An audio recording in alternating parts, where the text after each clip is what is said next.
Okay.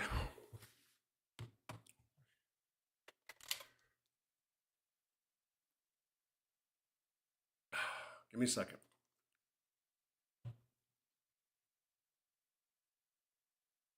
Actually, I think it's a bad night because it's the weekend, right? I mean, because it's a Easter weekend. Let's see. Hold on.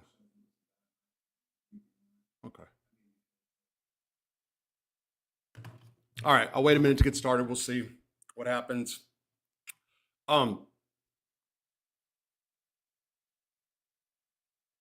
Probably better nobody's in the chat right now, so I'll be able to get on with it. So give me just a second. There's 3 of you guys here. We'll see if any more shows up. Okay, let me go ahead and do this. I'm gonna not answer questions so much. Lonnie Williams, good to see you too. Thank you for showing up. Give me just a second, guys, okay? Let's just go ahead. You have a question? I can see that. Go ahead, answer the question, and if whatever. Yeah, I'll answer whatever questions. I always do. What's up, David? Go ahead, Lonnie. You can do the question if you want. I'll answer it. So while I'm waiting for a few minutes. Dave, how you doing, bro?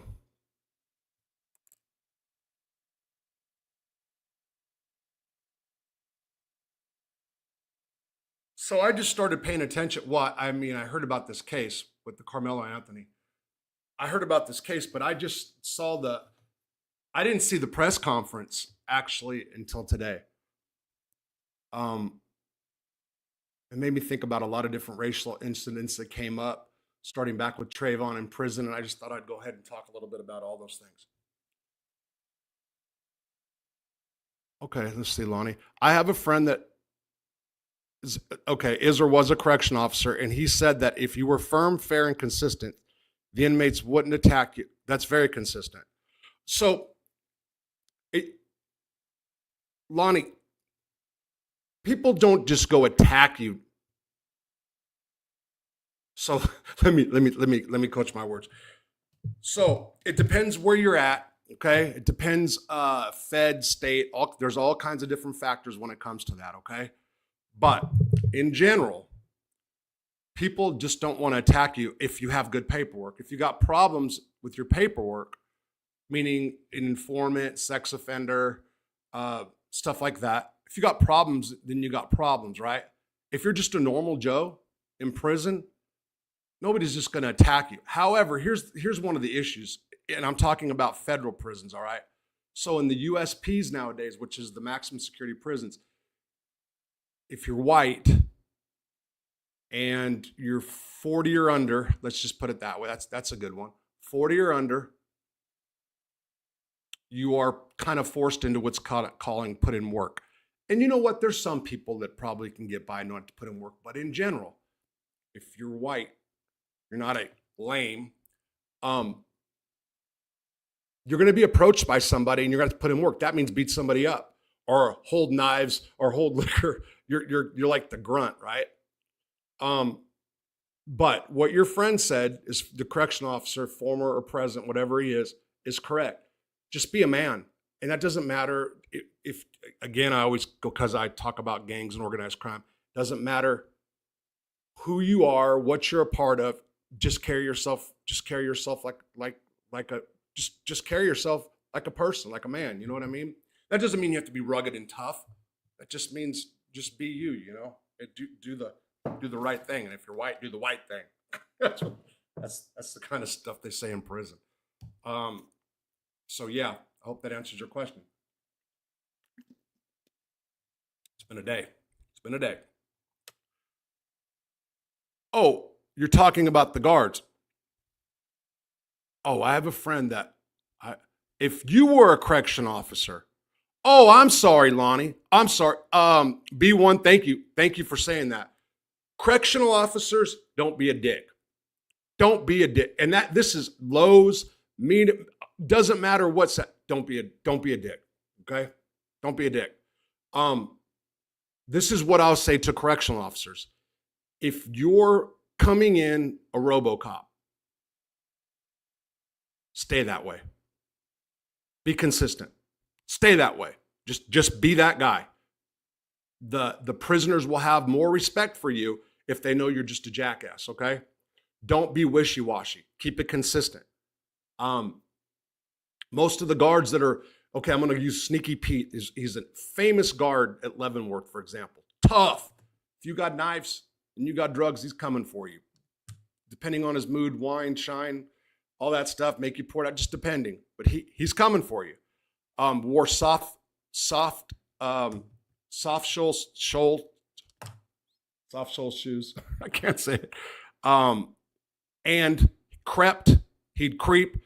In state prison, we'd say man walking. You do that in the feds, they're trashing your cell. Whoever says man walking, at least that was my experience.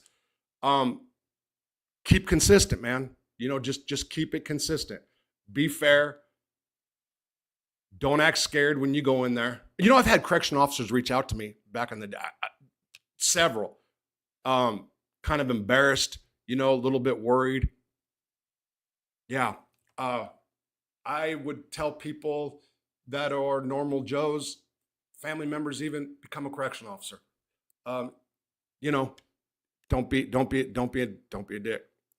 Arod, what's up, Rob? I don't believe in life without parole, death penalty for a teenager.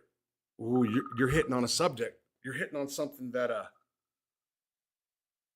hold on one second. I don't care.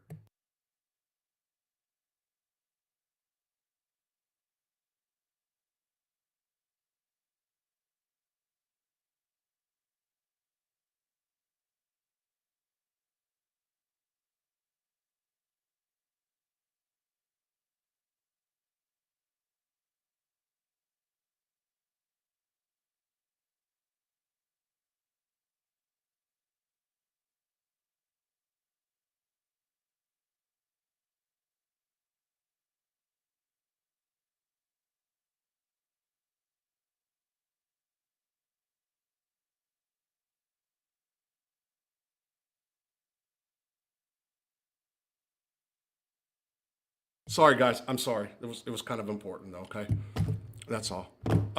Yeah. So that's what it comes down to as far as correction officer. Okay.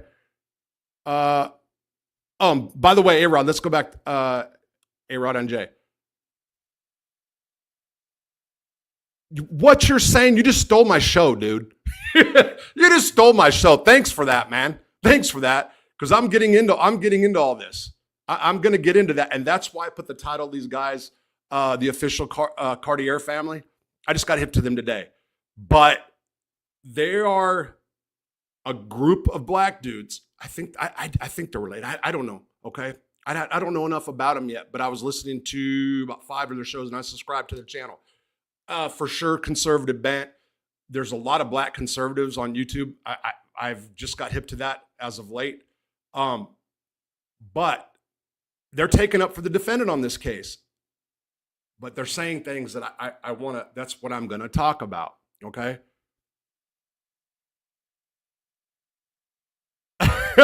Roy, that's funny. G. Jordan, Liddy always said COs were weirdos who voluntarily put themselves in male prisons looking up. I think after a while they get immune to it, kind of like people that chop up bodies or something. Yes. Man, A-Rod, yeah, you stole my show, dude. You stole my show, okay? But yeah, it's good. That's really on point. Okay. Shoot. Oh, shoot. Oh, man, I can't. What a drag. That's important, too. Damn. Okay, but here, this is more important. Yeah, they're from Houston. Dude, man, those dudes, man.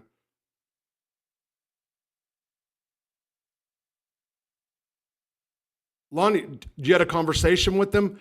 Barry Mills would kill inmates or COs for no reason. Look, I like that channel. I respect him as a hack. I'm going to call him a hack because that's what we call him, okay? I respect him as a hack. I'm sure if he knew anything about me, he would disagree with some of the things I say, and I disagree with some of the things he says, but respectfully so. Would Barry Mills just would kill inmates or COs? No, he didn't kill inmates or COs for no reason. He killed inmates for dope. He killed inmates over dope debts, but whatever. Let's not do that right now. And I don't know of any COs here. What's up, Mike? Okay. What normal dude would ever volunteer to be a CO? When the wars were going on, if you want to call it the Afghanistan, yes, there was military activity. A lot of the military cops come over and become correctional officers. After the George Floyd thing, things got in COVID. Anybody that wants a paycheck, the caliber of correctional officer has fell so low, so low. It really has, man. It's an adult babysitting job. Depending on where you're at, you're going to have rougher time. You know what I mean? It just depends. Yeah, but also know this: if you're thinking about becoming a correctional officer, you're doing time too. You actually do time too. Okay, so I want to put that out there. We'll get into the subject here in just a second. Any advice for COs that work in all-female prisons? God bless you. By the way, great channel. Thank you. Roy Confan. Okay, Confan. I always have a problem with names. Yeah. And I've been by female pods. They stink. And I'm not talking about a woman's. They just do. And I'm sure that yeah, guys do too. I'm not saying that, but yeah, man. And you know, I knew somebody stupidly married somebody that was in and out of prison, and yeah, the girls would talk about that too. You know, who would want to go to jail every day? So people that make $150,000 or more in the feds with overtime, plus they're kind of forcing them to work 16-hour shifts. That's who would want to do it. But I get your point. I think I was telling my son-in-law once upon a time to become a guard. I know many cops, and they have cops and COs do not get along. Lonnie, not threat. Yeah, in Arkansas in the beginning, everybody did kind of like choose your daddy kind of thing. You got to fight. You know, that was a different environment in a different time. You know what I mean? I was also yeah, yes, I was tried in that manner. Yeah, for sure. And no, it didn't happen. And no, I never, yeah. So that's, I don't care. That's a real question. That's cool. Okay, I'm gonna get into this. We're gonna go start now. Okay, and okay, I'm gonna had a friend that was a SEAL quit the job. Okay, I'm gonna go ahead and start right now after this comment. So here we go. Karmelo Anthony, right? Yeah, I just want to say it right. If you guys don't know, I'm just gonna give the backstory.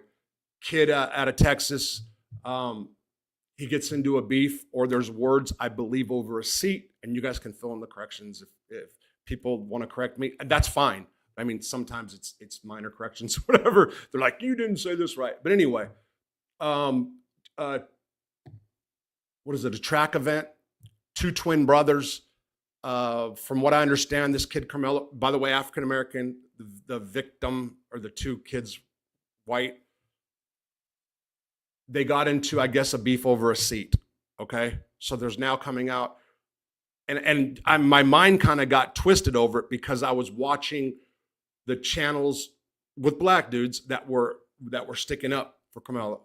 So now I forgot the actual fact because there's alternative facts out there. And I'm not. It's not a black white thing. It's just yet. It was, but that I'm just saying. My mind is playing tricks because I was then watching the Cartier Family give their opinion on these other black channels. What was here? I got one of them's name, as a matter of fact, which was oh damn, did I do it? Oh, I guess Ambo Vision. Oh, Sambo Vision was sticking up for the white kid too.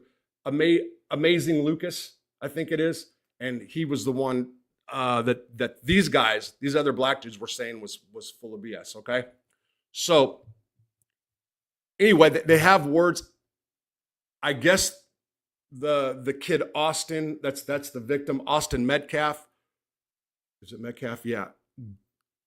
got up with this backpack, like the kid said, make me or something like that. The Austin kid, the white kid gets up with the backpack, dude pulls out a knife and stabs him, kills him. Okay, I think it went to the heart, I believe, but killed him. So then he's on $1 million bond, it gets reduced. And then the family hires a lawyer. I don't even know the lawyer's name, and I should have put it, but here's the deal. The lawyer comes out, okay, first of all, the victim's father, a white man, shows up at the press conference with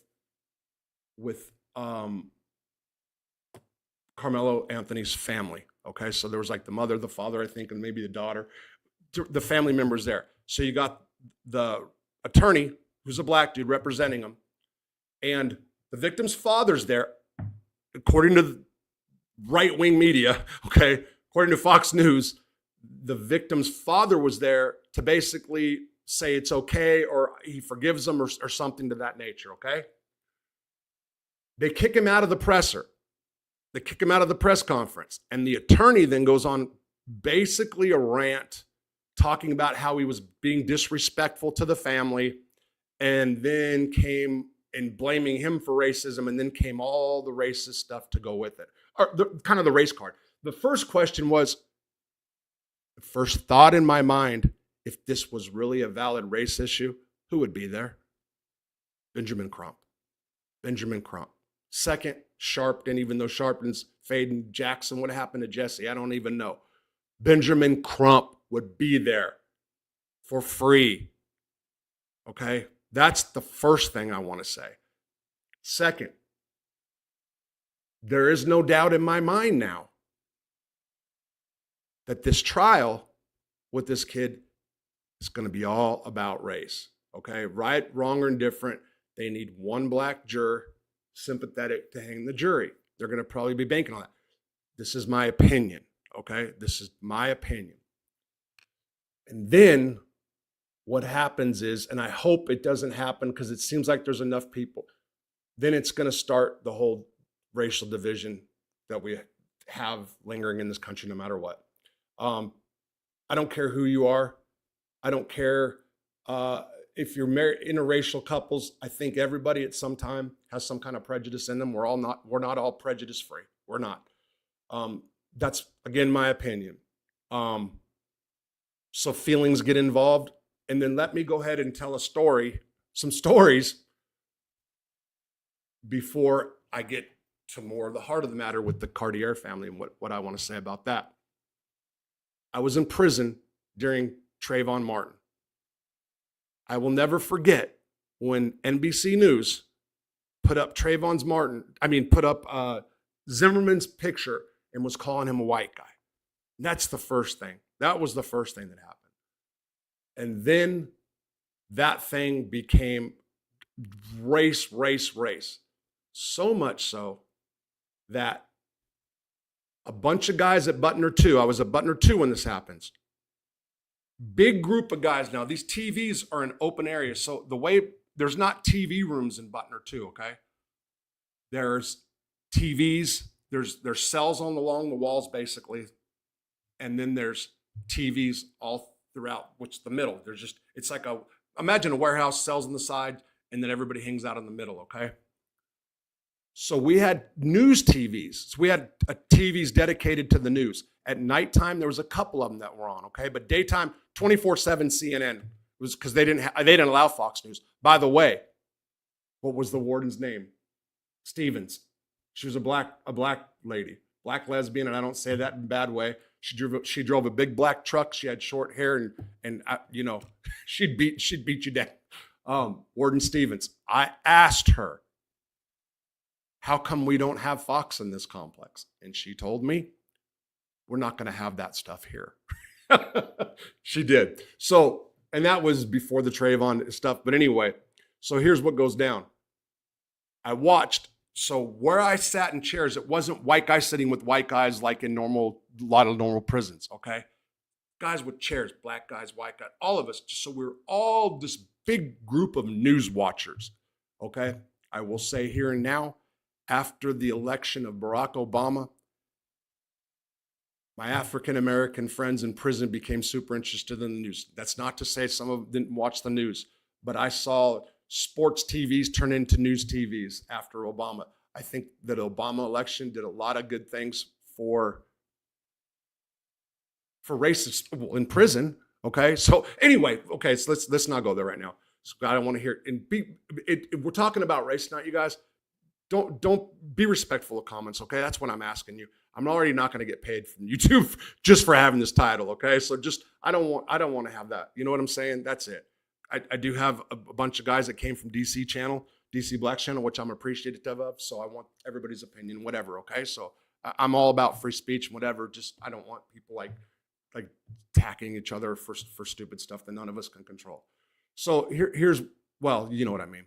So Trayvon Martin. So here's what happens.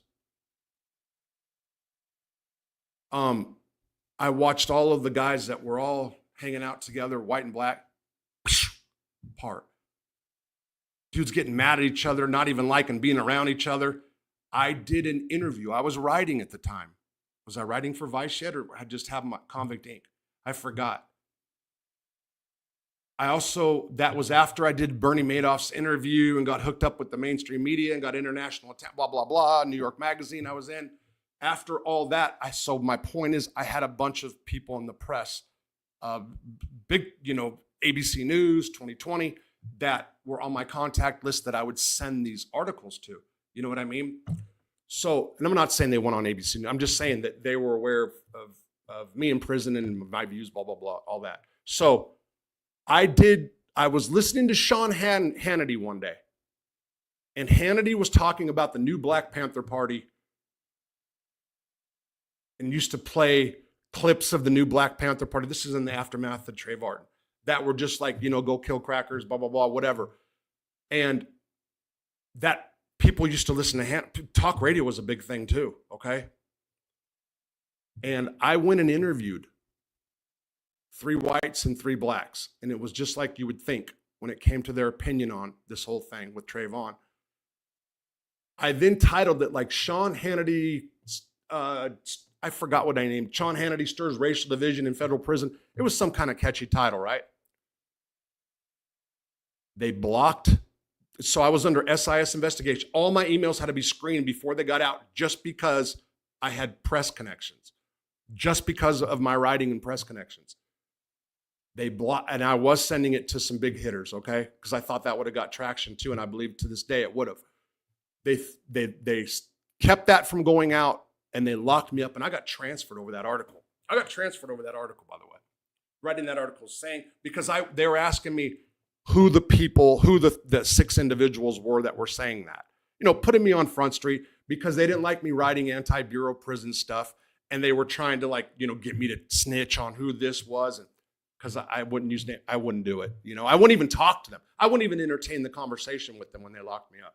So anyway, my point is the Trayvon thing just caused in prison, what it did. And then came George Floyd. There's Michael Brown. There was other ones in the middle, but let me just get to the bigger ones. So then came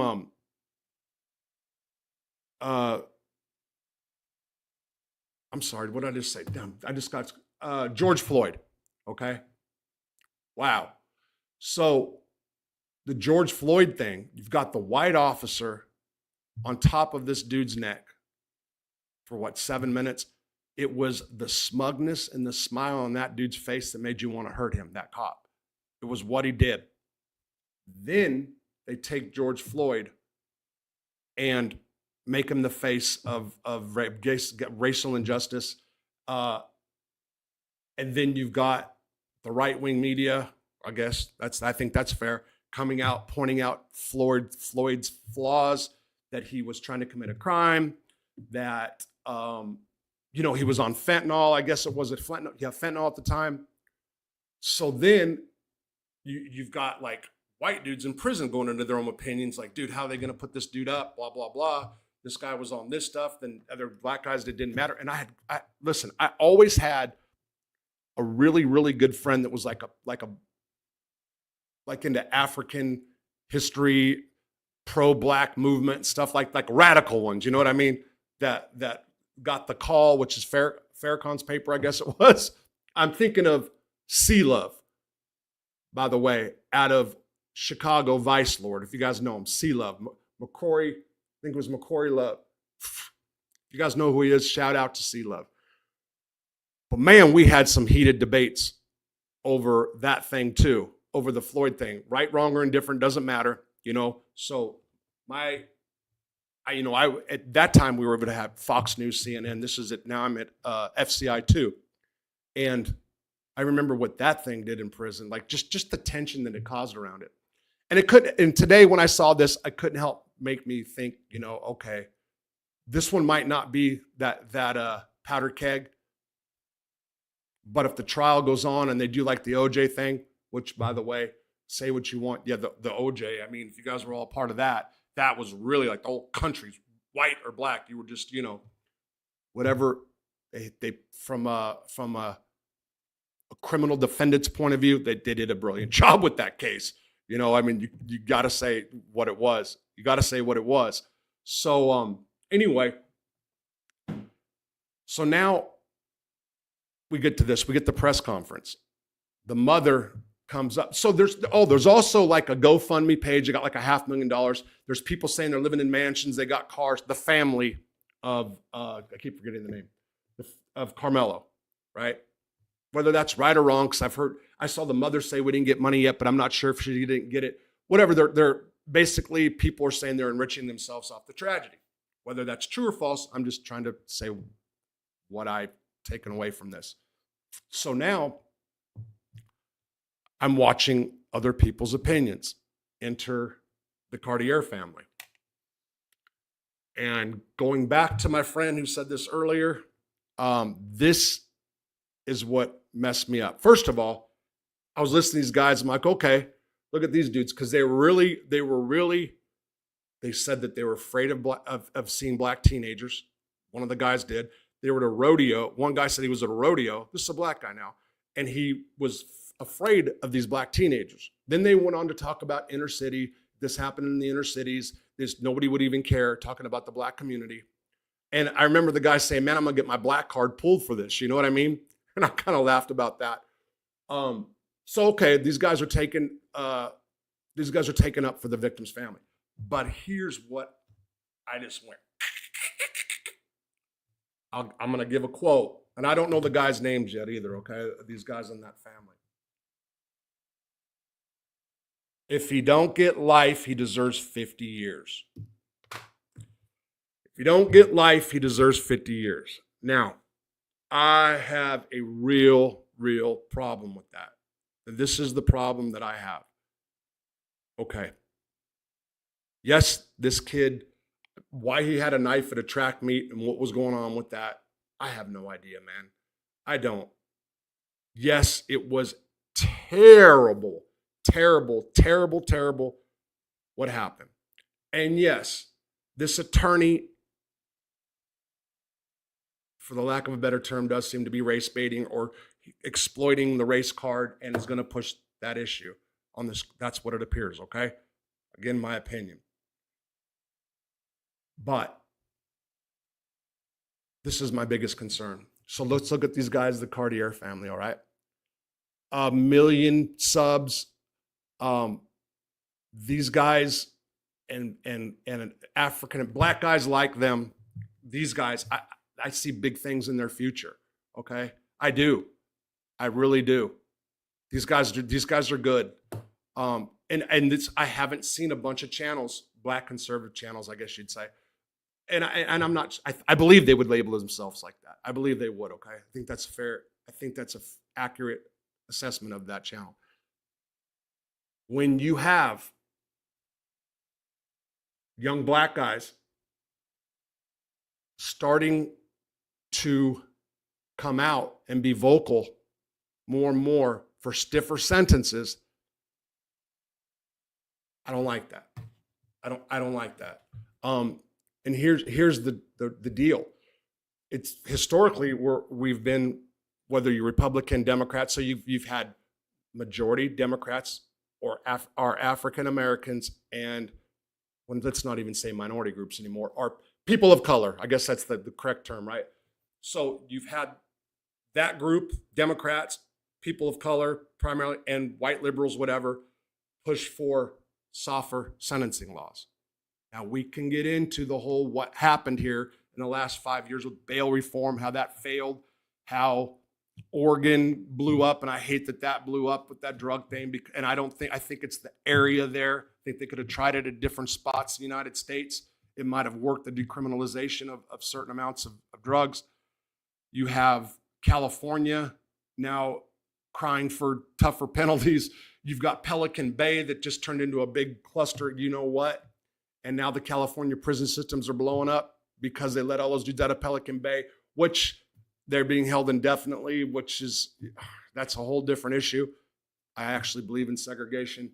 But when you start having, now we have the whole Trump phenomenon where you have more people of color, black especially, voting for Trump, going middle right. And if you get so many African Americans, and if you get so many people, Mexicans already jumping on board too, or Hispanics, I should say, that scares me for any kind of criminal justice reform. Because I do believe in the death penalty. I know people get on me. I do believe in the death penalty. Okay, I do. But if you don't get it, I do not believe in life without parole. I don't. The kid is 17. He is going to be charged in Texas as an adult, no doubt. I don't even know if that's already a state, but Arkansas and Texas, they book them young here, okay? There was a bunch of 15 and 16-year-olds in Arkansas Department of Corrections when I was there, a bunch. So if you get people that advocate like that, if you get black dudes that advocate like that, that's my point. That channel, I'm talking about those dudes especially. Be careful. We already got the CCOT, I call it CCOT. What is it? CCOT, or however they say it in Spanish. CECOT, all capitals. You've got that going on right now. You've got the images of people in cages. And even Ainsley on Fox News is saying we need a prison like that here. They want to those guys are not only in prison cells, they're forced to stay on the bunks with no mattresses. And people are saying that's okay. That's not okay. That's not okay. And I'm not some left-wing Democrat, by no means. That's not okay, man. With this kid, does he deserve a long time? Yes. Yes. Do I think over 20 calendar years? No. No, I don't. I really don't. It's a long time. I've done it because I've done it. It's a long time. And I know the kid, Austin, is not going to live. I know that.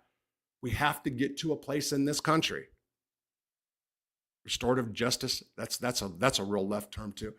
The victim's family, the dad, if you want to believe media reports, was there to like say, oh, Phil's former, I'm sorry, it's okay, whatever the guy. I do believe if more victims and perpetrators were brought together, hell, I've listened to radio shows where a guy's daughter, this guy went in and brutally did bad things to her and killed her. And the dad started corresponding with this dude. And his whole mindset changed, Again, I'm not saying that there are not people who don't deserve to be in prison for the rest of their life. I'm not saying that. We can do it through better parole systems with people that aren't appointed by the governor and will take whatever the governor says. We can do better parole systems. I think we even need to get former incarcerated individuals on parole boards. You know what? But actually, formerly incarcerated individuals actually become some of the hardliners and the worst. Kind of like people in AA and NA. They become like zero tolerance after a while for people that use. Kind of the same thing. So you got to watch that too. It's a slippery slope. And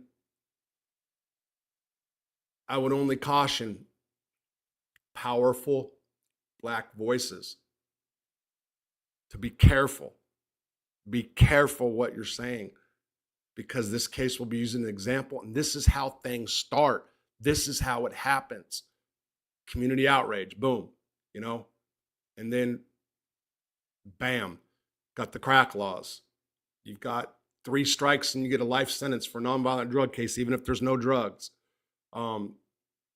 which all started over a sex offender, over the Polly Klaus case or whatever out of Petaluma, California, really. And that 3 strikes start. Then you got the 3 strikes California laws, where you got a robbery of a pizza with 2 prior and it just all goes to hell, man. It all goes to hell. So people really need to be careful. That's what I want to say as somebody who has spent far too much of his life incarcerated and is never going back. I'm going to go back and answer some questions. Bear with me, because I'm going to go way back here, guys, okay? I know you guys have been going on and on. I want to see what anybody has to say. Kick Fix, what's up? Dispute over seat under 10. Okay. Rocco, a lot of facilities are in rural areas where prison guards is one of the better paying jobs. Yep, terrible job. Imagine if a white judge lowered bail for a white killer, people would go, hey, okay. I think the main question is, why did he have a weapon? Yes, I agree. Yeah. So I want to say, by the way, when it comes to this, about why he had a knife, the Cartier family was all over that, man. Total cuck that father is. Okay, B1. Smoking out on some for tonight's live. Come to think of it, that's no different than any other day. Okay, I got you. There you are, Rob. When you were in prison, did you have to walk around the yard holding on to the outturned pants pocket of a guy teabag? Rob, that's you, ain't it? I got your email flagged. I've got to do that. Teabag. No, Teabag was holding my pocket. Matter of fact, I think his name was Rob. I'm just kidding. I know it was totally insane. Okay. Hey, man, can you please clarify for some of the YouTube that you did not say anything about Merlino? No, I did not say. Oh, Ron. No. The only thing I did say about Merlino is how did I put it? How did I put it? I think I said something to Joe about his past, but not. No, I mean, I didn't say that. I said, did he have a history? I have to go back and look. No, but I didn't. I wasn't trying to take off him. What did I do that in? What video? I'll go back and look and see exactly what I said. If I did, I hope I didn't. Did I say that he had? I forgot now, man. If I was watching something, I forgot who it was that said that he had a coke problem in the past, I think, or something like that. Maybe I got to go back and look. But that was not my intent. If I use that as an example, shame on me. I didn't mean to. Well, I got to go back and look, though. I'm being straight up honest. He has the POS that went looking for trouble. Yeah. Okay. He's crooked. 20 to life and hope he doesn't Bill not. I think he's set back right. Obama? Nah. I don't think so. I don't. This is what I'll say. I think it made a lot of African Americans more politically engaged. You know, maybe. Yeah, I do. So let me tell you about. And again, so I was for Obama in the beginning because he said nobody in prison should serve life for drugs. Oh my God! I donated to his campaign. So at that time, because they were getting on my fine, my family was sending me like $100 a month during that time for a while. Okay. I donated my month commissary to Barack Obama's campaign. And then came Sarah Palin. That's the truth. I felt not her looks, her little goofiness and all that other stuff.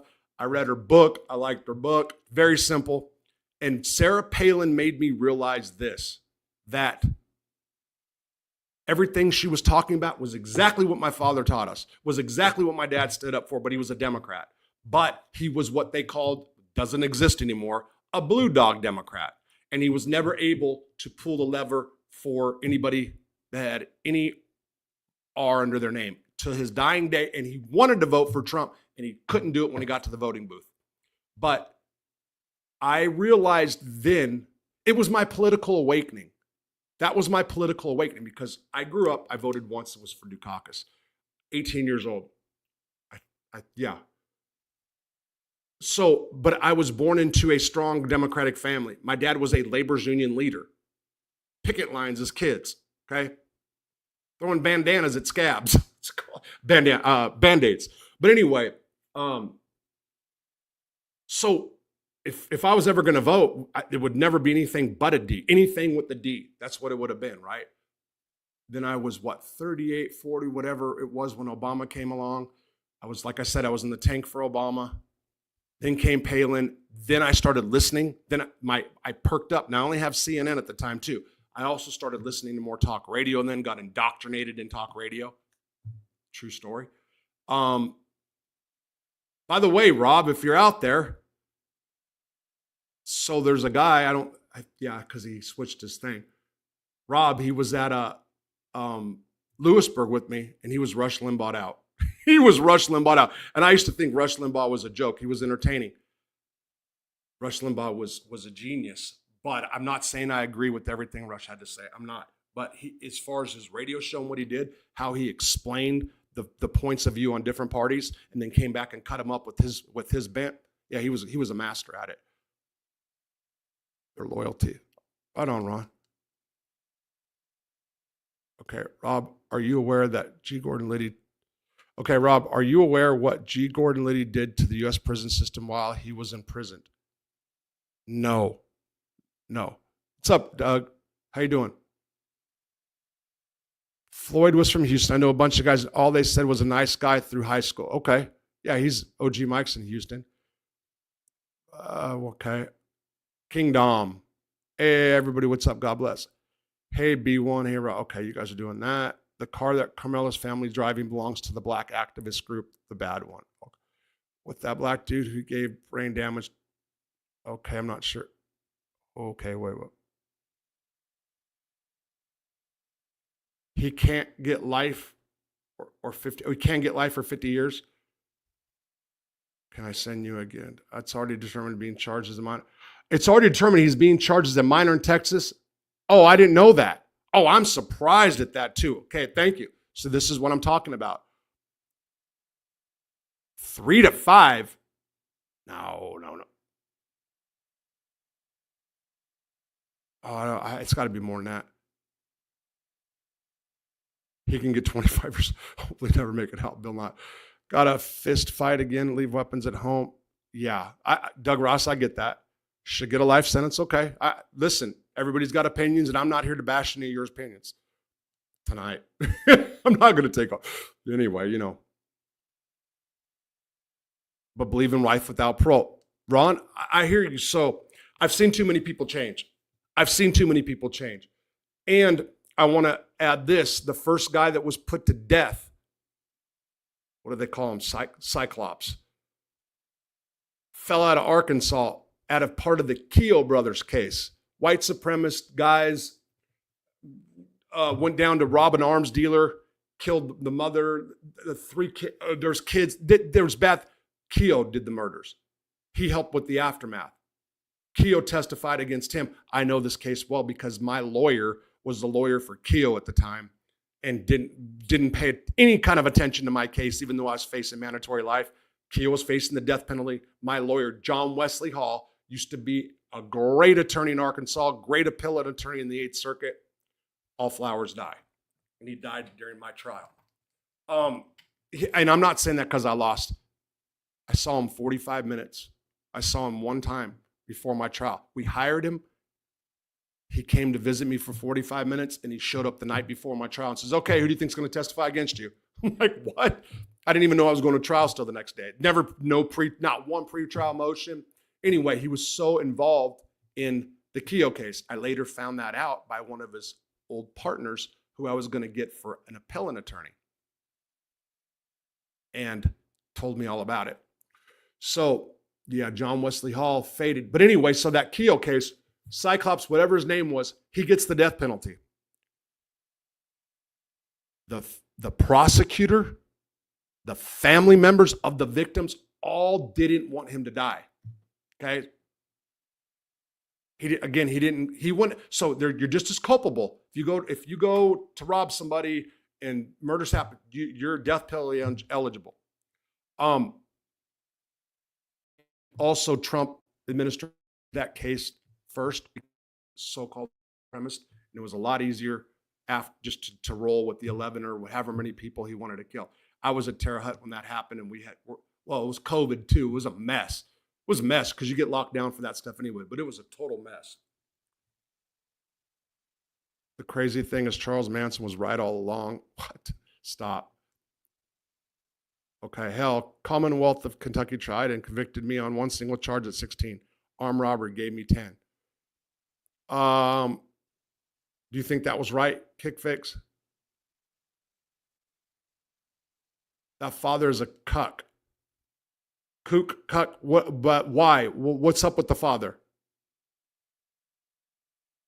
Yeah, but what? So I don't know.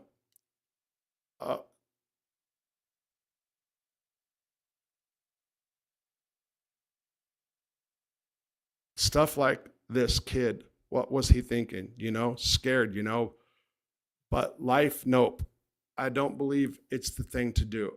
I don't. Why was the kid? Yeah, I get it. Why was he there? It's all on purpose, Rob. They want us so angry, willing to push harsher laws. That's the slippery slope. That's the slippery slope. Any of you guys that go in the chat room with those dudes, the Cartier family, man, say something. Say something. If I'm with all my boys and he's with his, well, I'm thinking the blade's been stuffed up by our own boys back in the 70s. Okay. They didn't punish black and brown people for a decade. Let them go 1,000 times when they should have been.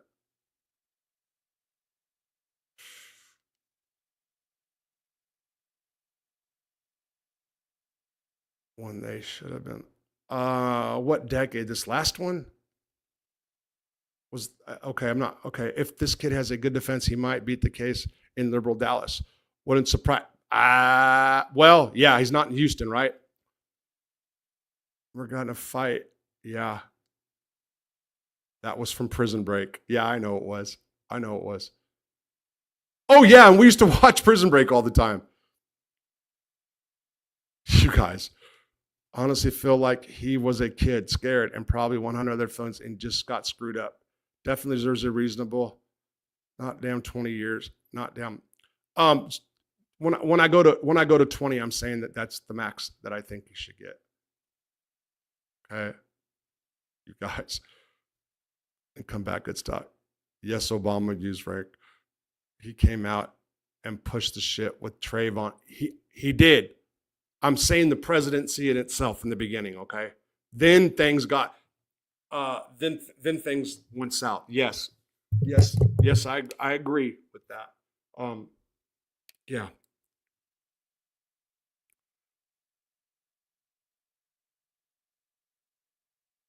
Roy, I don't remember, but I'm gonna go back and look for sure now. Okay. I was talking about guys that used cocaine. I think that's what it's referring. I'm going to go back and watch it. I'm going to go back and watch because, listen, when I start just going, I don't have these things scripted, dude, when I do these things. I got notes tonight for my live, but I don't. So when I start making points and stuff, I do remember bringing stuff. I think I said, did Joe? I don't know, but I'm going to go back and look now because my intent was not that. Yeah, we'll see. Was he accused of, does people say he had a drug problem? I think people have, right? And I'm not trying to get in that. I'm not trying to, I go on tangents, right? And I'm not down the rabbit hole with the mob stuff, even though I kicked that off the other day.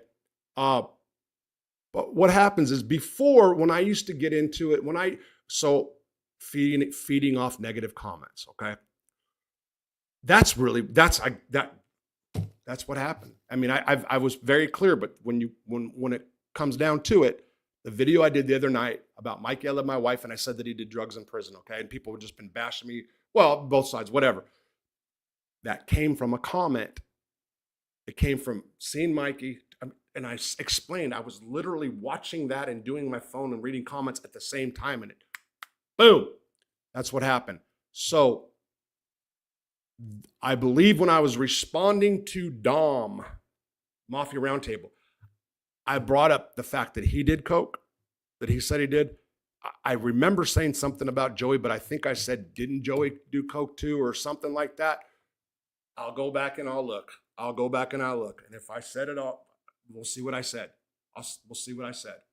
I mean, we'll see. I'm being honest. Yeah. If I had a son, he'd look, he did. Yes. Whoa, a dime, 069. Right on, bro.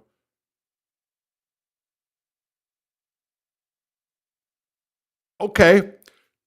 Listen to this. People keep saying, why do you have a knife? I'm asking, why wouldn't he? It's a knife. It's completely normal for males of any age, especially teenagers, early 20s, and so on. Okay. The bigger issue was why it attract meat is what it came down to, okay? But I'm going to tell you this. I'm going to say this. Every kid back here has one. They might be, because they're skinning animals on the way to school, cutting rattlers off snakes and stuff like that. But I don't know about every kid. Country kid. You know what I mean? Country kids. Guns in the back of their gun racks. I don't know if they're allowed to bring them to school anymore. I don't know. I'm just saying that. Gun racks, but yeah, I'm in that country for real. Because it was a high school. Yeah, not a keg party. It's track. Okay. Toronto. Okay. Okay, Dom. Okay. Anyone who voted Trump will regret it soon enough. Okay. Don't attack him. You guys got a right to say it. We'll regret it soon enough. So, Trump. What's the alternative? Go get a illegal alien out of El Salvador and bring him back. That's what they're advocating. Right? I don't think that's a good strategy for the Democrat. I just don't. Whose wife either is a criminal by falsifying a report, or she was scared to death of him and he beat her, which happens. But when you're in the country legally, going through deportation stuff too, you know, I don't. Okay, I shouldn't even say it. Don't jump on me because I say it happens. I'm just saying. I'm trying to be. Trump is deporting people. Okay. Deporting people criticize Israel. You're not wrong that they're going after students. But let's look at the bigger thing here. The first one that I know of, and listen, I watch the news every day. I consume the news right and left, and now YouTube pundits too. Lesser known ones. I forgot his name. I know who you're talking about. The first guy they deported, the Palestinian activist or whatever. He was organizing stuff at school protests, which at those protests, they were blocking Jewish students and they were advocating and setting. So there's actually connections that can be made to money that's coming from either liberals like George Soros or Palestinian groups, which are funded by Soros or whatever, that came in there. And he is on a student visa. Okay. There is that. I'm going to give you your opinion and give you your respect. Okay. But now, if other students come out and you're a student not an American citizen. If you're a foreigner on a student visa, nobody's really done this that I know of, and it could have been done before. It's a unique perspective. People could say it's wrong, even. They're not American citizens. They don't have the same rights, I don't believe. But seriously, and I don't know, I'm going to go to the comments. I don't know if people are going to say anything to you, whatever. But this is a place that this is a channel that you can say, and I give you respect. Care less about the working class.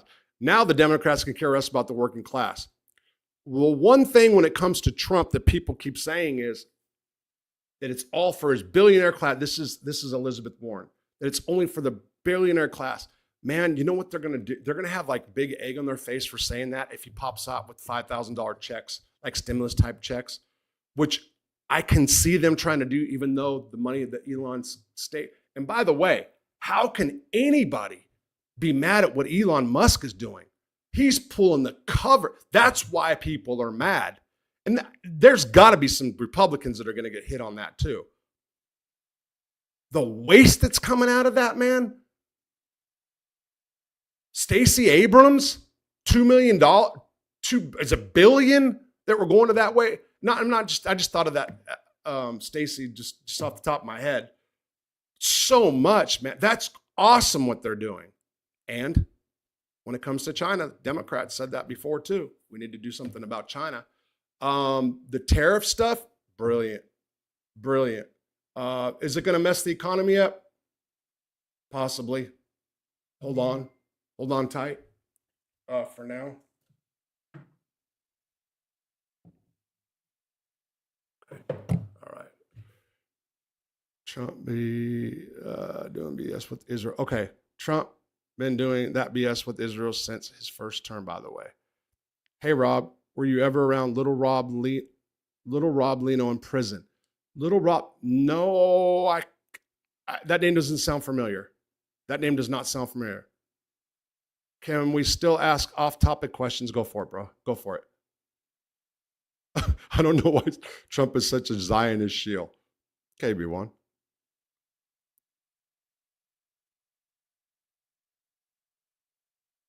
Kick fix, I hear you. You made a good point. So, again, the issue was, why did he have it at a track meet? I will say this. If he was a white kid with a cowboy hat on that rode in rodeos, would he have a pocket knife in school or on the track? I don't know. I mean, I got to put that out there. You know why? Because I'm thinking about these little country kids down here. I haven't, when I was younger, okay, so I'm old.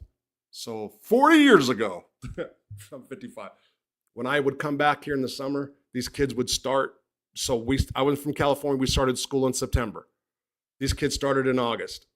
And I would see these kids go to school with boots and spurs and, everything but guns on their side.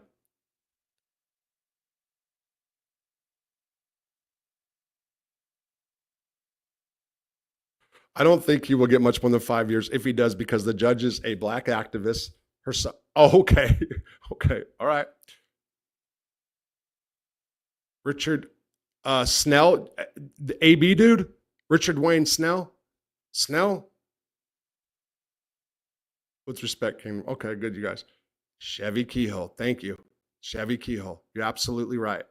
Ruined my life. Chevy Keyhole ruined my life. Now, how do you say it? Roy? Is it Confan? That's what you're saying. Thank you, bro. Thank you. And yeah, because they're not going to let me get monetized for this. They're not. It's just the show. Yeah, but he had that knife for the purpose of stabbing someone, not for any other reason.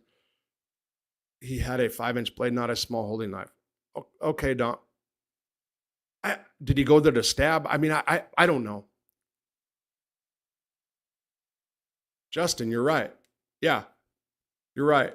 And then Kehoe turned rat, right? And Rippers. And he's in Ohio prison. And he gave his friend the death penalty. They have video of stabbing. If it was near into self-defense, they would have released it already. The kid definitely did the dirty. Okay, I agree on the father being. What's cucked? What does this mean? I don't even know the word. I don't. Travis, thank you. The father keeps getting mad at white people. Wait. The father, the victim? Okay, I don't know this. Tell me. Death penalty for pedo. Yeah, and Louisiana tried to do that. Anybody that did what you're saying on the screen, heinous crimes to children, even if they didn't kill them, Louisiana tried to give the death penalty. Supreme Court said no. Has another state made a move for that yet? Because this is a Supreme Court that would do it right now. And I'm not saying, look. More and more. I had a friend. When I first got out of prison in 2021, he made me a member. I became employed by a group called SCARS, Saving Children and Reviving Souls, a child advocacy to bring awareness towards child exploitation. And my mind was hardcore on the criminal justice stuff, and I couldn't make that fit. Okay, this is full disclosure. Tougher penalties on people that hurt kids is fundamental in criminal justice reform. Fundamental, because over and over again, so many people in prison have been abused sexually, physically, whatever. So many, you can't deny the statistics on that. So those who harm children should be faced with the worst penalties that we have. Child that does, I mean, what you said, I don't even know why I'm trying for YouTube right now. That's stupid, because they're not, like I said, I'm doxxed, because I got hit on a lot of videos. I was even some I didn't put out. I was like, so getting frustrated, you know? So they're on me right now. So what was I saying? Damn, I just lost my train of thought. I'll get back to it. Agree, but I'll get back to it. Wood chipper off boat and ocean. I say YouTube kept censoring my comment. Yeah, they're bad on. I think it's because I did a short. There's something I did. I think I did some music in it, and I think that's where it started. By the way, that song on that video was Joey by Concrete Blondes. People said something. Joey, I'm not angry anymore, which, by the way, it's an old song. And the song is about wanting her alcoholic lover, boyfriend back. She obviously didn't know what Al-Anon was. And she became the victim. She was treating Joey as the victim. So that song wouldn't fly nowadays either. Well, maybe in the Trump era, but not there. Not back a few years ago. Frisco's upper class part of, I live 20 minutes from there, and most people here think, okay, Frisco is an upper class part of Texas. I live 20 minutes from there, and most people here think it's murder. Don't listen to the media. Okay, I got you, bro. Who was that, by the way, on this day in MMA? Thank you. You're down there, okay. You can actually get hit. Yeah. My mom got caught up in racial crap in this case. I told her, what if it was me when I was 17? Whoa, dime, 069. Yeah, this case is going to do a whole bunch of, I already see it. No more than 20, yeah. His haters, Ron Con fan, his haters are talking, oh, you're talking about Joey again, huh?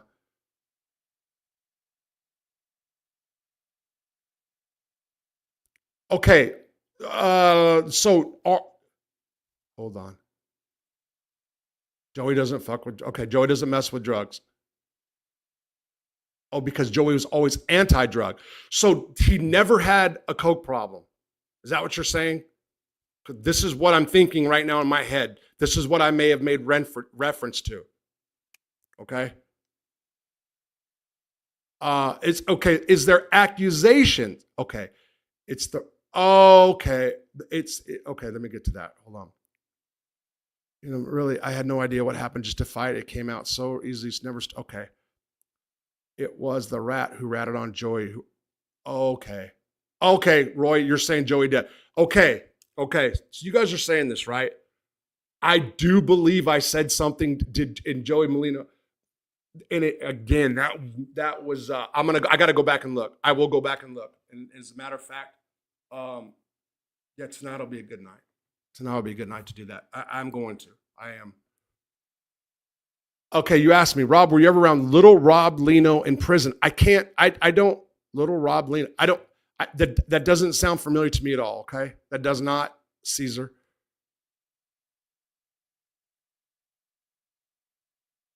Got a lot of angry looks when I cheered. So I'll tell you what kicked off something in Sebastian County, and I brought this up.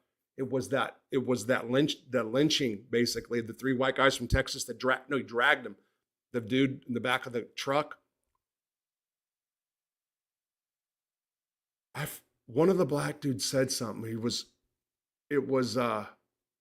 He said something, it was racially motivated.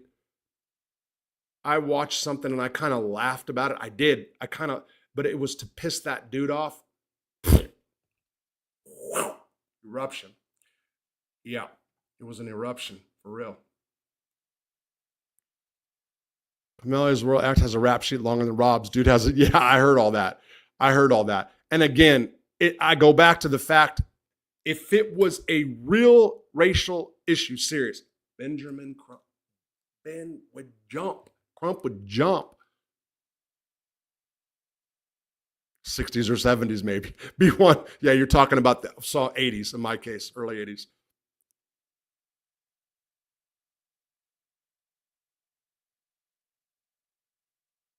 Yeah, 4.0. Yeah, country kids. I've known someone. Oh, okay. Okay, Kick Fix. Still not out of the word. Yeah, I hear you.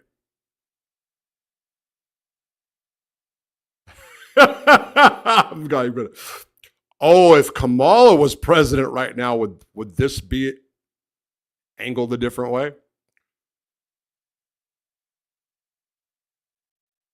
Trump wants to make it a hate crime to criticize Israel. Is that true? I don't know. I would totally disagree if that was true. I would totally disagree if that was true. My only point is student visas. But I'll say this too. Watch what happens.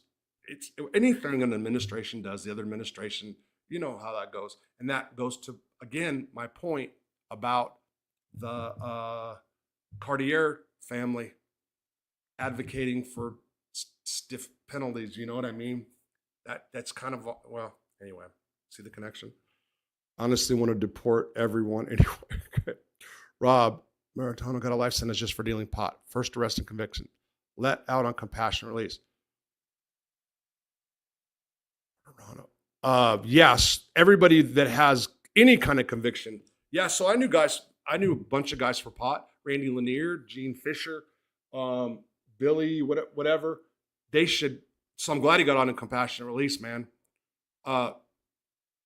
They should change it to a Schedule 3 now. If I got caught, if my entire house was full of marijuana and the feds busted me, the maximum penalty is 5 years, but with priors 10 under making it a Schedule 3.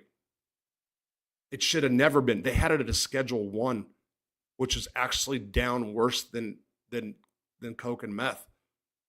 Coke and meth is actually Schedule 2. Yeah.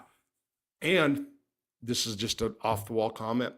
Do you know that in the law books, methamphetamine as a powder is actually listed as a Schedule 3 narcotic with the maximum penalty of 5 years.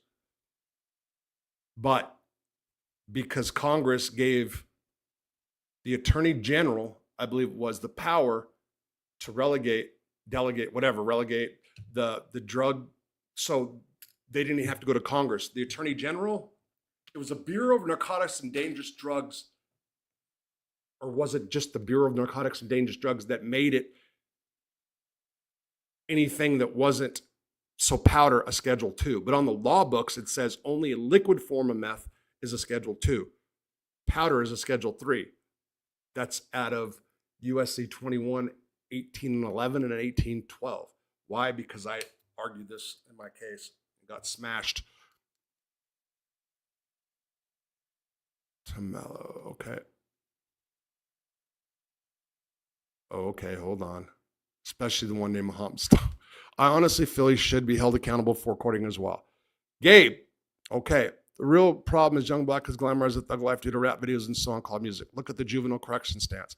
And not many can read or write. Gabe. Okay.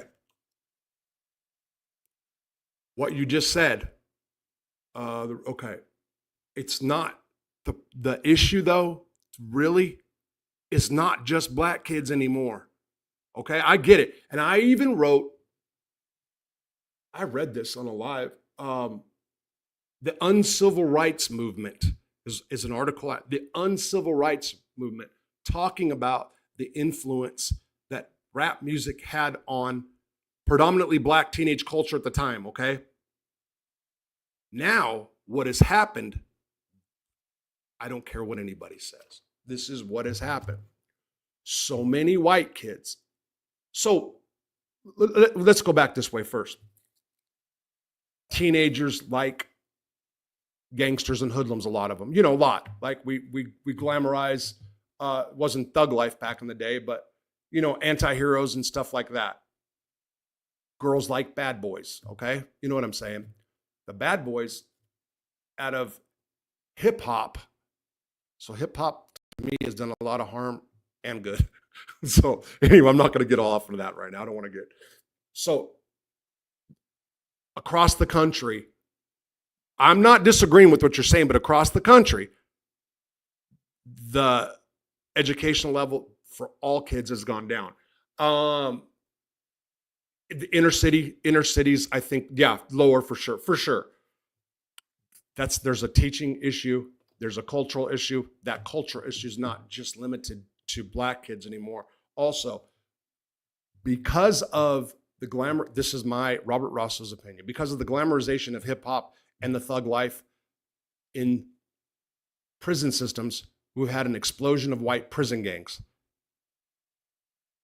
I attribute that to the same cause.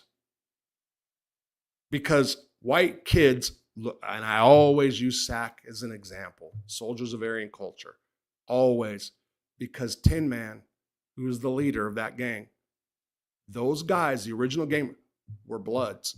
They were white bloods that grew up on Yo MTV raps. Okay? They didn't get white. They didn't go white. Right. That's what they say in prison. They didn't go white until they went to prison in the Utah system. And there were some bloods out of California, black, and they were running around, hey, my N-word, hey, my N, and they were like, what? Black dude's like, what did you just say, cracker? Whatever.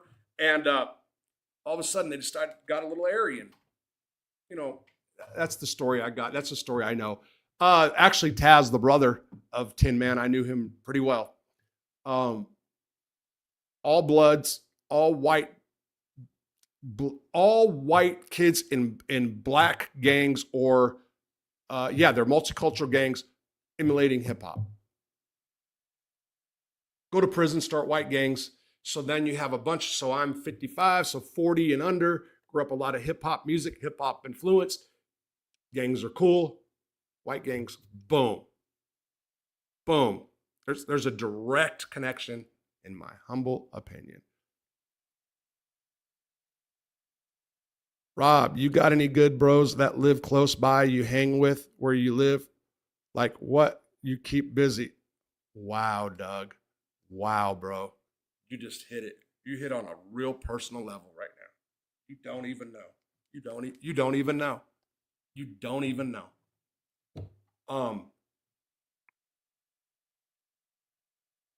I have friends that I've in this town that I've known a long time. Okay?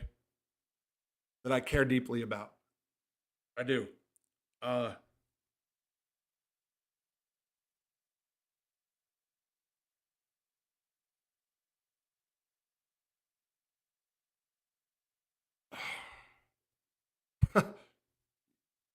Yeah. I'm making big changes in my life right now. Not tomorrow, not the next day, not next month. Not I'm going to do this Monday. I'm going to do that Monday. I'm going to stop talking about what I'm doing and doing.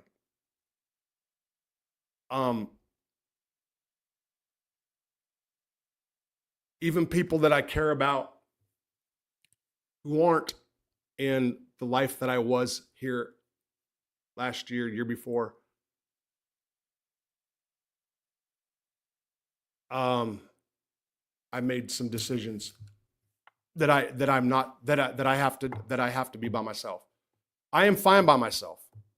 I'm fine by myself. Really, it's not a bad thing. People say isolating, worry, this and that. No. Yeah, yeah.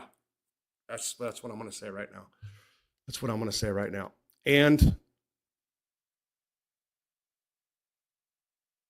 I have to let go of certain thing and move on in a different direction that I'm starting to move on in. Yeah, that's what it comes down to. Rubio said it perfectly. The reason why students was deported. Yes.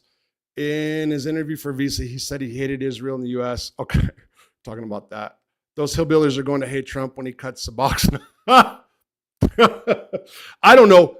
Wait, Spirit of New Orleans, Trump was an advocate for the opioid crisis. So I don't know.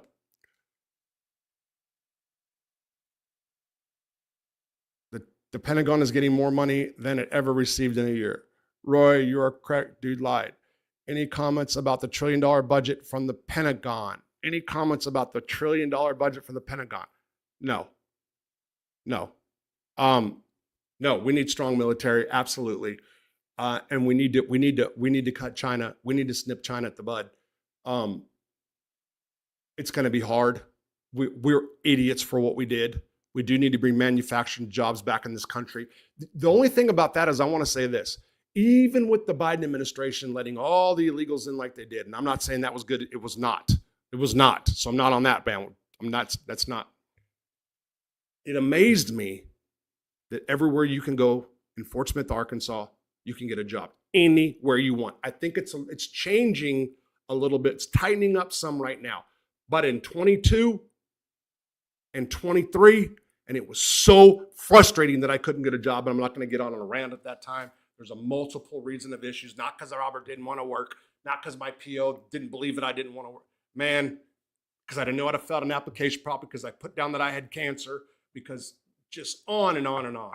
But my point is, even with all the illegals coming over here, and they all are able to use other people's green cards and or social security numbers, whatever, I couldn't believe the amount of jobs that where everybody was hiring. I couldn't. It was crazy. So my point being, we bring all the manufacturing jobs back.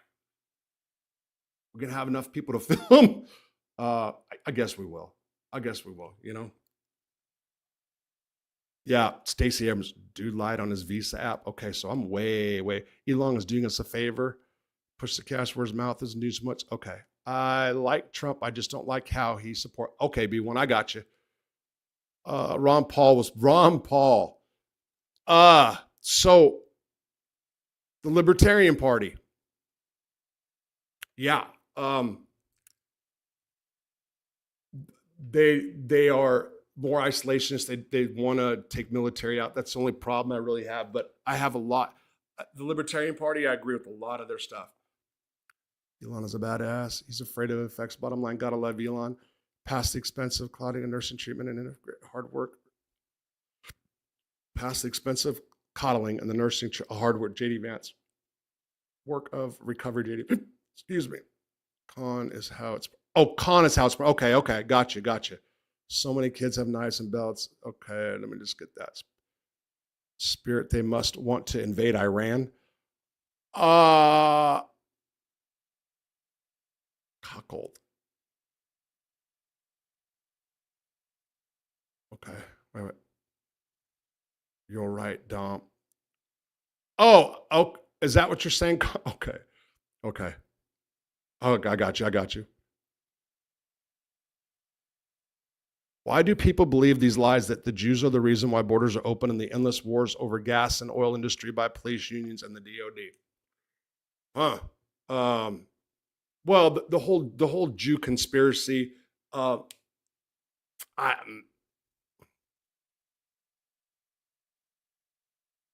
of the bank, because of what do you call it? I'm trying to think of the whole conspiracy stuff. The Bilderbergs, the what am I trying to say? You know exactly what I'm just having a brain freeze.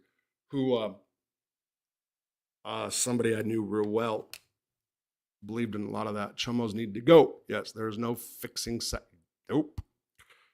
Wow, I'm really far back. Police shouldn't receive the money when it comes to open borders. Consequences of neither the police union. Okay, I'm just trying to catch up. Like Roy Khan. MIC wants to invade Iran. The Dick Cheney's in Blackwater PC want that. If your life was on the line, John, would you Roy Khan?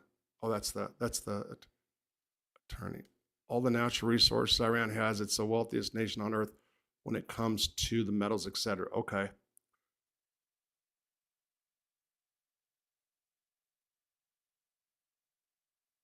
Trump's mentor, Roy Khan. Salute. Spirit of New Orleans.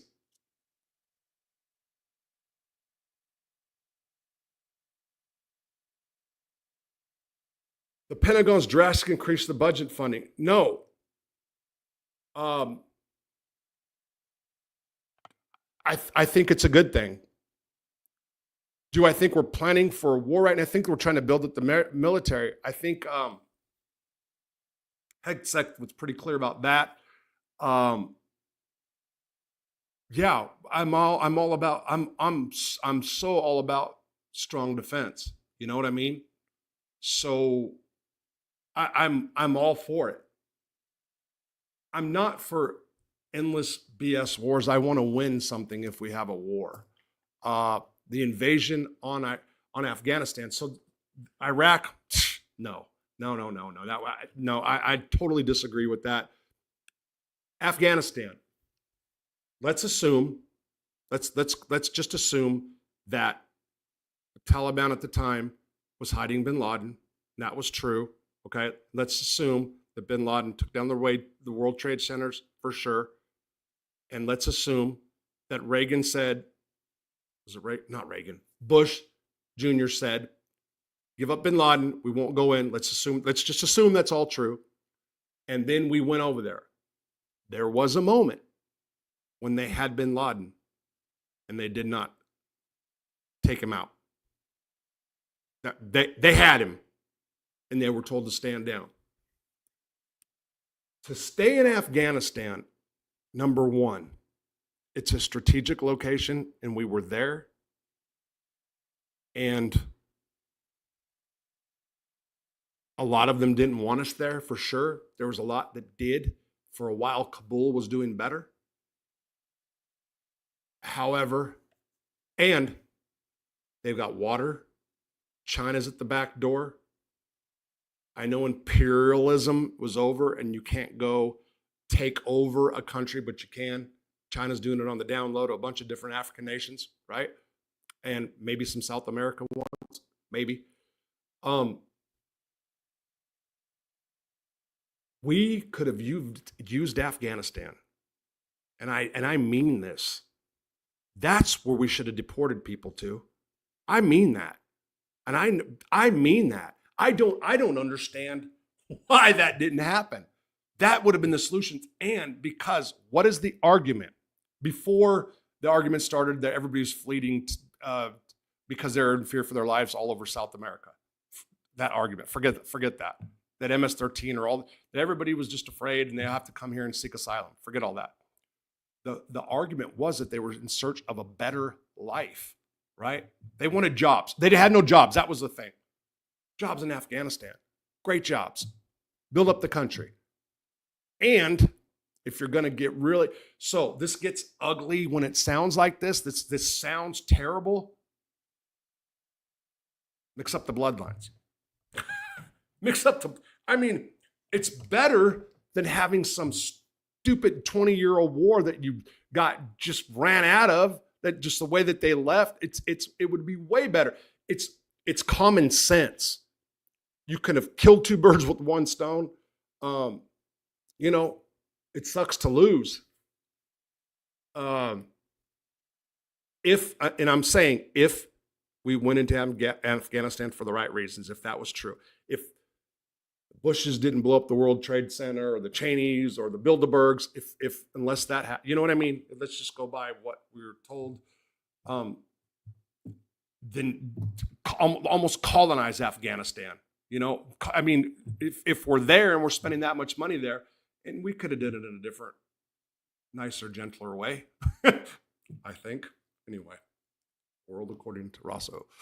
If you fucked up, you can leave a box to anybody. That will stab in the heart over a squirrel. Spirit of New Orleans. And how will we have the possible? And how will we have to possibly borrow more money from the central bank? You're talking about with the budget from the Pentagon. Look, you're getting that. I'm in over my head when it comes to that. Okay, I'm not going to try to sit here and bullshit you either. I can, I don't think we're all fully aware of how all that really does work. I don't. I think there's so much shady stuff that goes on. Look at okay, for example, look what Elon's discovering, Doge. If it's all about, if it's the righteous thing and he's doing the right thing and all. Imagine when you start pulling the covers back or the curtain back on the banking systems, the world banking systems. Jesus, Defense is necessary with the rising tide of China right now, because when people, we always need a boogeyman, right? Russia, China, this and that. However, China, communist, pseudo-capitalist, whatever you want to say, they have a subservient population. They have big aspirations, and that they're able to, because we gave them all our manufacturing jobs. I don't want any country just to be flat, screwed up, or even dependent on the United States, which so many countries are. I don't want to, I have nothing against any people in any countries, Palestinians, if you want to call Palestine a country, Iraq, Afghanistan, Syria, Iran.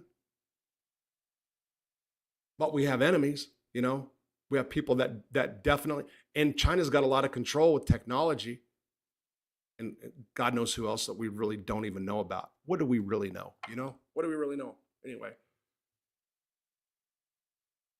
Okay, I'm not sure. I'm so far back I lost, but not true, Rob.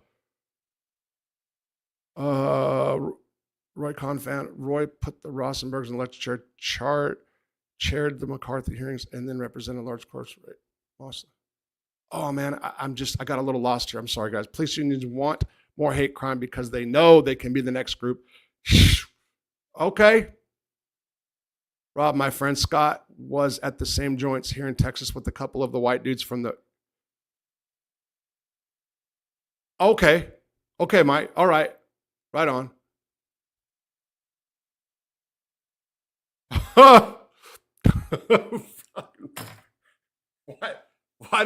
Why did little Rush Limbaugh have to, why did he had to put that out there? Oh. Isn't Vermont the whitest? Are you guys still the whitest country in the, I thought Vermont was, by the way. I could be wrong.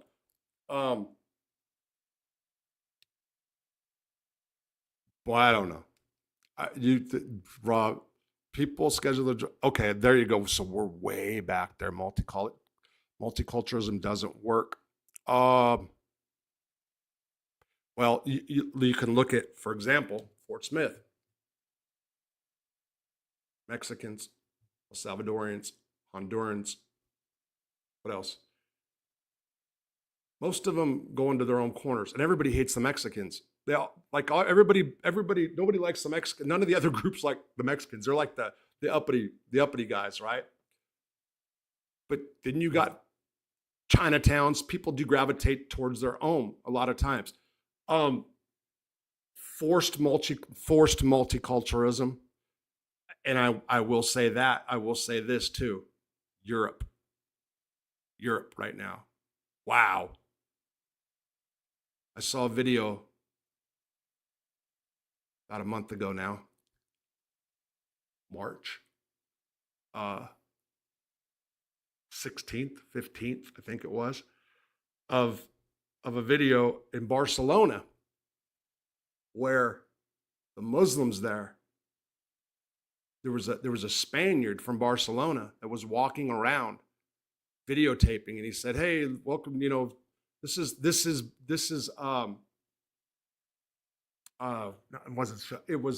Barcelona, multiculturalism, huh?" And they were having a celebration, and it was just as far as you can see Muslims dancing, a sea of Muslims dancing. And by the way, I believe, if I'm correct still, that more kids in school in Spain are entering with burqas, more females. I think that's the truth. But and they're not getting along real well, doesn't seem. If you look like Baltimore schools, 100% can't read or write above third grade. That's the school systems too, though. Yeah, there was some way back there. Brad, what's going on? Thank you. You haven't heard me lately. I have been watching still. Well, now I'm just on Australia's 60 Minutes. But I got stuck here not last week, the week before, just Australia'd out. And I made the comment, man, I didn't know you guys were screwed up as you were. But then somebody pointed out, well, we were a former penal colony. What do you think? You guys got some heinous, man. I totally misjudged Australia. You guys got some bad stuff going on down there. Salt Creek. Jesus, what? There's some crazy pedos too, right? And then I'm watching Thailand, and all the tourists from Australia go over there. Oh, Fiji. They're all on ice in Fiji now because of Australians. Man, who would have thought Fiji had such an ice problem, right? Wow. We used to make these arguments Rob is making about racial shit, etc. But with the stats now, there is no denying them anymore. So what is the bell curve? Did you guys ever read the bell curve? Same thing happens here too. East and West Coast are very, very different. You're talking about changing your life, Rob. You better get your ass to church tomorrow for Easter. Oh, one step at a time. Thanks. I know where we're at now. Wait, what? The anti-deep state questions that you asked earlier about what? Man, I don't avoid questions unless I'm missing something. You got to have quality people around you or no people at all. Yeah. I don't have federal handlers no more, dude. I'm off paper. I don't care about come on, man. 50 million illegal immigrants. Yes, I agree. I don't know about 50, but there's a lot. There's a lot. When were you threatened with rape? How did you deal with it? Did you have to fight your way out? Yeah. Yeah, at Cummins. Yes. Levenbergs. Yes, absolutely. I went to visit with the black eye. Yeah, but it worked out for sure. It's 50 million. If they deported them, we would have good jobs for our teens or living wages. Again, I'm telling you, good factory jobs. I don't know right now. We're in need 2 years ago, and yeah, everywhere. So people will say over and over again, you can't find good help or you can't find help. I agree. Strong military is important. Look what Trudeau did to a proud, great armed forces. I mean, since the 90s, they started cuts. Why? Because we had the USA to protect it. Okay, Rob is officially retarded when it comes to the Jew conspiracy. Don't even bother trying to explain it. Okay.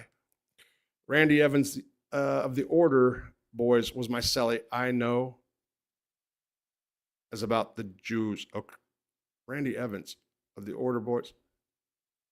Oh, Rob knows about the Jews. Most of the money from the military goes to salaries. Okay. So who do you think is going to attack the U.S.? Um, I don't, I don't foresee anybody attacking us as far as military right now. If you're talking about my comment about the Pentagon budget and stuff, but look, there's no denying that China's encroaching. You know, that's really what the Panama Canal issue is over. Um, the shipping lanes out of Greenland. You don't think that China would put more soft pressure first than hard? So that's a ways away, man.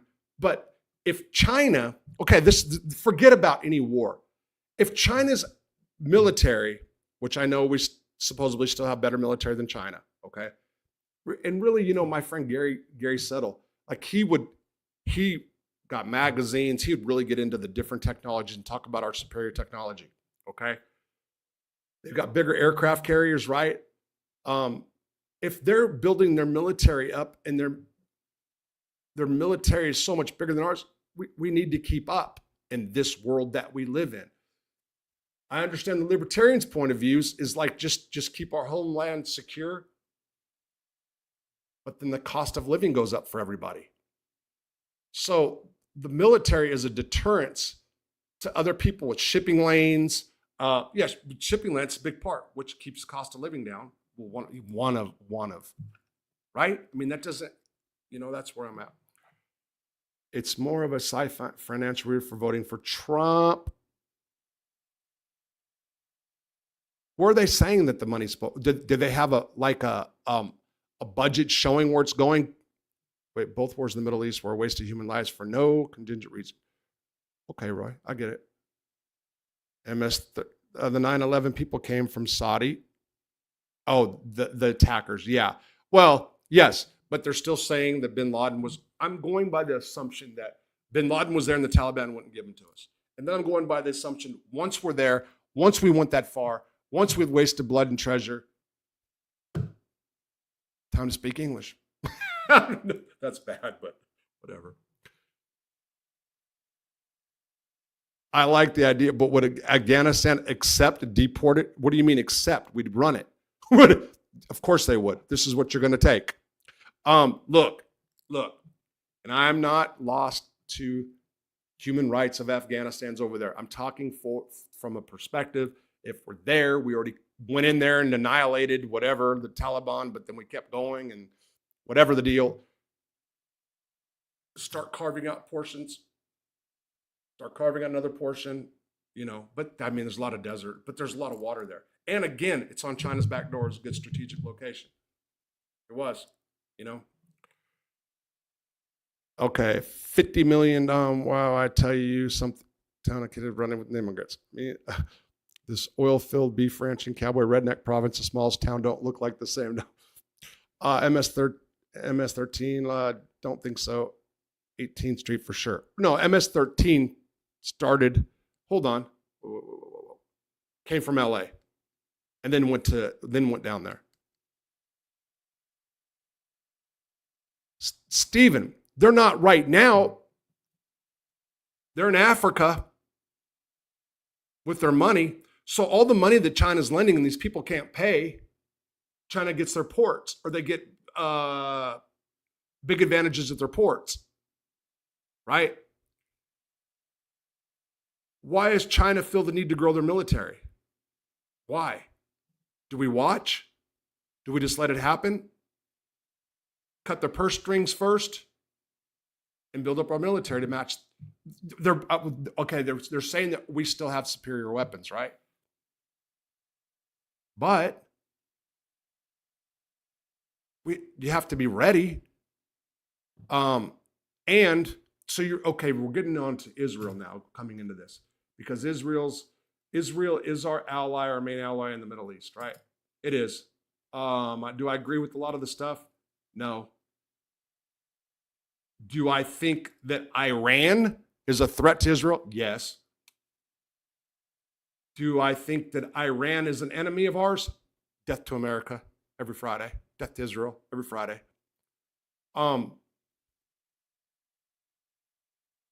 Do I think that if Iran had more money and a bigger military, they wouldn't Do they not want the United States to fall? Yes.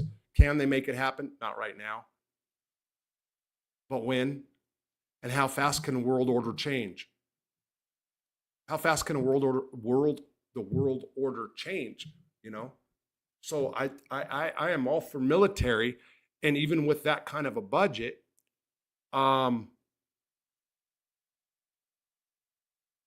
but if okay, you're saying it's a prominent going to salary. I don't know. I haven't looked. I haven't looked at their item line veto. I mean their budget. Yeah, I would. It would have to be. You know, it's hard to say. We don't need a boogeyman. They are acting out. Greater Israel plan. How is increasing the salary and resigning bonuses going to protect us for China? That's what you're saying. You're saying that that's what it's just about. But I don't know that for a fact. Do you know that for 100% fact that that's what the money's going for? It's just going for military bonus because Trump won? I don't think you do. And I'm not trying to, I don't believe it. I'd have to see it. I'd have to see it. And then I would be able to correct myself and say, you're 100% right. But as right now, I don't believe it. Plus, we need to protect Australia. There's Brad. I was surprised your Afghanistan man said that this country is now better off than before the U.S. invaded. Whoa. And this is an Australian. I was surprised to hear an Afghanistan man say that his country is now better off than before the U.S. He told me that now people can run a business without the Taliban still. Wow. Okay. There's a different perspective. There's a different perspective. Okay.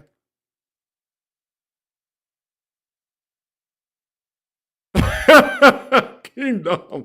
Okay, that was a good one. So I got to read this. Yeah, because the Taliban don't need to rob anymore, Brad. They are rich now from everything we left behind. No, they're not that rich from everything we left behind, though, for real. That was a good one. Alani, go ahead. You have a question. You can ask questions. I'm just way behind, guys.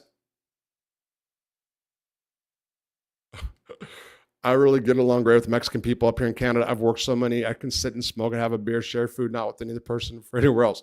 Not even close. Mexicans are really good people, man. They are. Kingdom, I hear you. I'm laughing because you sound like my mom. That's why I'm laughing. Because you sound like my mom. That's what the laugh was about. Yeah, that's all. And with that note, tobacco to keep myself from eating. That's my big. That's when I'm having a problem. Yeah, you're off paper now, Rob. You're 100% clean from the governor. Yes, and I can vote. I can vote. God, when I worked at Northrop, the guy has security clearance pulled from the going to Ladyboy Beach in Thailand. First time they warned. Second time, yeah. Yeah, no parole, no. First time in my adult life. First time in my adult life. I went from 15, I got busted at school. 15 years old, okay? 15. 18. Off paper. Boom. 18, get busted. On paper. Never have I been free of parole or probation or pending incarceration. Never. First time ever. And man, it feels so good. And man, I don't have to call the drug hotline every night saying, want to get high, want to get high, want to get high. It was a trigger to me. Even leaving the probation office became that, but it became so much more. It was just, and by the way, I must add, I did that. That wasn't probation and parole's fault. I did that. Okay. It was my addiction issues, whatever. I did that. It wasn't my probation officer. So, but he whatever. How were the Samoans in the feds? Good. Yeah. So I can't name like a bunch of Samoan names. Yeah. Got along. Yeah. Respectful, respected. Yeah, no problem. Ran with Hawaiians. I'm trying to think. I gotta spit now. Where's my cup? Excuse me. The one Samoan kid. You know what I know about? There's people ask me about a Samoan story. One kid was from Samoa. He was going home in 2 weeks. 2 weeks. He had a store. This is Leavenworth, 2001 or 2002. He goes up to a Mexican guy who's part of, it was Texican Mexican. Oh, no. Not Texas. Albuquerque, New Mexico. Was it? Yeah, it was New Mexico. Goes up to the guy in the chow hall and says, hey, man, I want those 3 books today. Have those 3 books. Oh, have those 3 books on the yard for me today. That's what he told him. The New Mexican dude says, yeah, okay. Went to the yard, 3 of his boys. The dude came to get his 3 books of stamps, which was $15. And when the guy approached him, they all stabbed him. One of them was a kill shot to the heart. He was a ghost before he hit the floor. And that happened right in front of the bleachers, in front of everybody. Then those Mexican dudes go to the hole. They all got their face in a body, 7 to 11 years. That's what it comes down to there at the time. Face in a body. They go to the rat cage. 2 of them jump on the other Mexican because I guess he told or said something. When they came to ask about why, I guess he talked, was the rumor I remember. It's what I recall, okay? Then the next day, I think it was, within 48 hours, 2 of them are cellies. They tore apart this dude in the rat cage. Effed him up. They're in the cell together, and I think the guy on the top bunk got down at nighttime with a razor and just destroyed the other one. And I don't know why that happened. But yeah, that was 3 birds, 3 birds down. It was I saw a story in the news where they shut down one chicken factory. It had 800 illegals the next day. All the blacks and whites showed up and got hired 24 hours and were happy to do the work on the job. But how was the production at the chicken factory? That's what I want to know. We have been selling out to China for decades. Absolutely. And I'm making fun there. Don, we all need something to believe in, man. If you're not lost, my friend. My creator, I found after long search, Dom, which brought me. Okay, Dom, we all need something to believe in. If not, you're lost, my friend. My creator, I found after a long search, Dom, which brought me something I was sure missing, my friend. Wow, that's pretty intense. That's pretty heavy for real. Even in Philadelphia, there's Mexicans. Yeah, I hear you. So be Talomio. Yeah, I think so. I'm bad. I'm super bad at names, even Italian names, and I'm Italian. Okay, I am actually. China is a paper tiger military-wise. That's what my Chinese friends I met were. So I met some of the 100,000 Chinese men of military age in the United States waiting to take over. I met them. They're pot growers. They're running. All of them, I met 3. They all had problems. They were going to get killed in China. One, because he said something about Tiananmen Square on his phone, and they were like after him and his family. Okay, just because he mentioned it. The other one, because he was a pro Hong Kong independence dude. And I forgot the other one. But one of them, we talked a lot. The other ones couldn't talk so much. And guess where they went? Oklahoma. $20,000 a month they were making for cutting buds. $20,000 a month. And sending it to New York. New York. That was their operation. And yeah, but that's why they're in this country. And just freaking out about deportation afterwards because the Chinese government, they might have something. Oh, okay. Rob, hold on. Can you clarify that you never met Joey Merlino? Did you really? Okay, I think you did already, but haters will hold it against him unless you are totally clear. Roy Confan, I never met Joey Merlino, ever. And I have to go back and I will be looking at that video. And if I said something that was I will absolutely be correcting it. Richard Sakari from The Order was recently released. Really? I didn't know that. Yeah, I got to figure out what I said. I do remember bringing Joey's name up, by the way. And it was in regards to cocaine use because I was saying something to Dom, but I I got to go back and look, man. I do.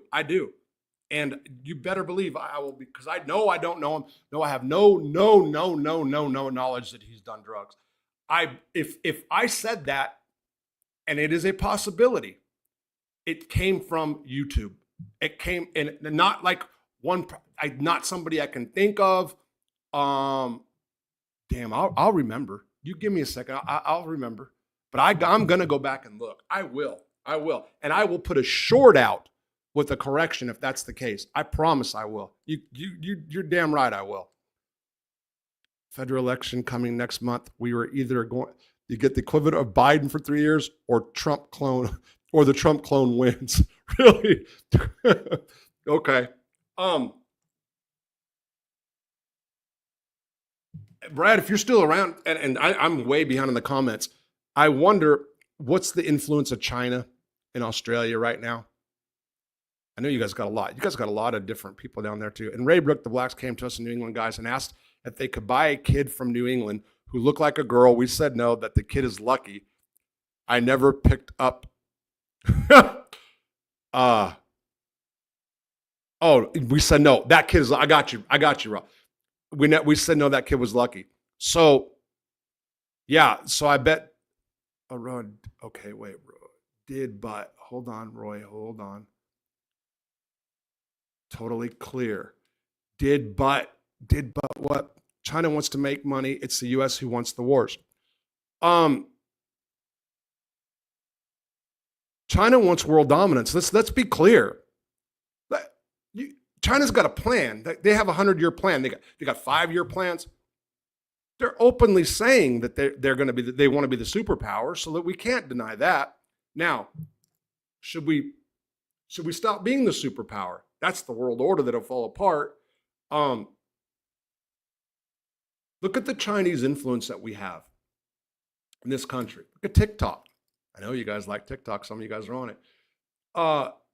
I do believe that the Chinese government has information but again, so this is what happens when you get too much information. It's like being in prison and being under cameras. At some point, you don't care about the cameras anymore. You just don't. And the cops aren't watching like you think they are. Something happens, they can go back and rewind them, So, but it's still, we're now at the information age. Like I on my Google account, I just like deleted history or something, and like everything on my phone, laptop, YouTube, it's all screwed up now. It's like they punished me for it. But then again, I probably did something wrong because I'm a half illiterate, tech illiterate. I am. Anyway.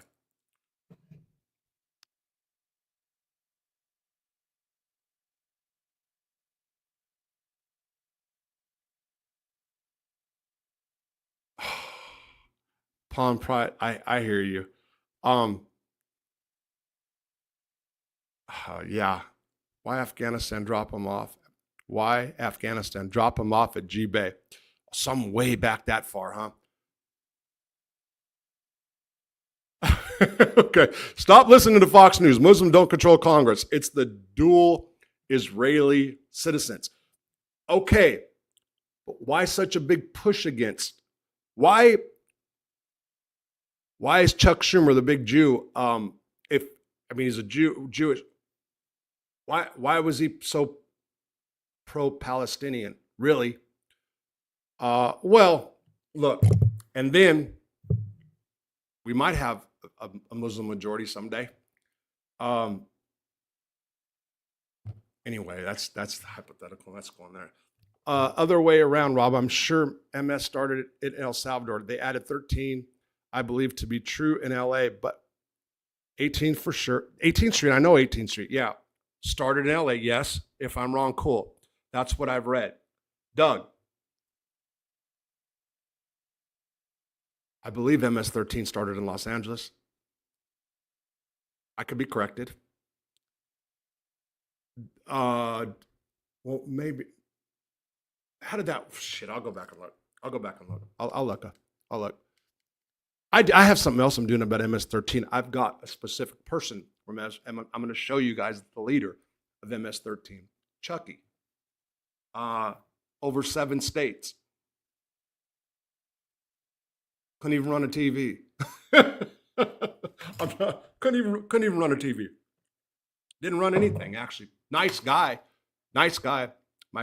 He was my friend. He was a Sereno Selly. I'm going to have them both up. Iran has never invaded another country. They dropped a bunch of bombs on Israel. No, hold on. Ooh. Iran has invaded Israel, by the way, with their proxy groups. 100%. Hezbollah, Hamas, those are Iran groups who have a common bond of wanting Israel out of the way. Now, Israel, carved up by the English after World War I, blah, blah, blah, or was it? I'm just being vague on history, by the way. I'm just kind of like, just drew lines. They had a war over there. What was the 6-Day War or whatever? Pushed their lines further back. Israel is as small as Rhode Island. That is a religious war that, if you are a true believer, can bring the end times. If you are a true believer, then you support Israel, I would imagine. And Israel really is an extension of the United States in the Middle East. It is. But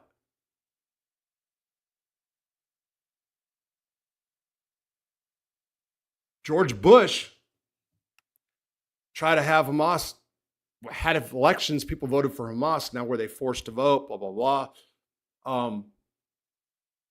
It's a difference. It's a difference in a way of life.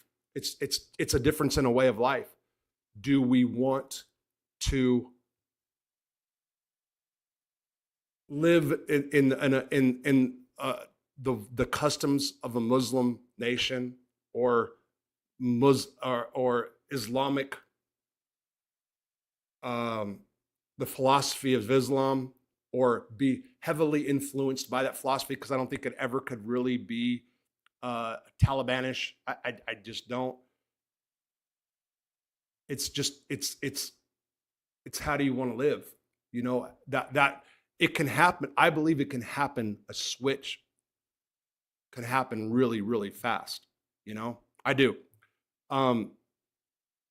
Yeah, that's I guess that's all.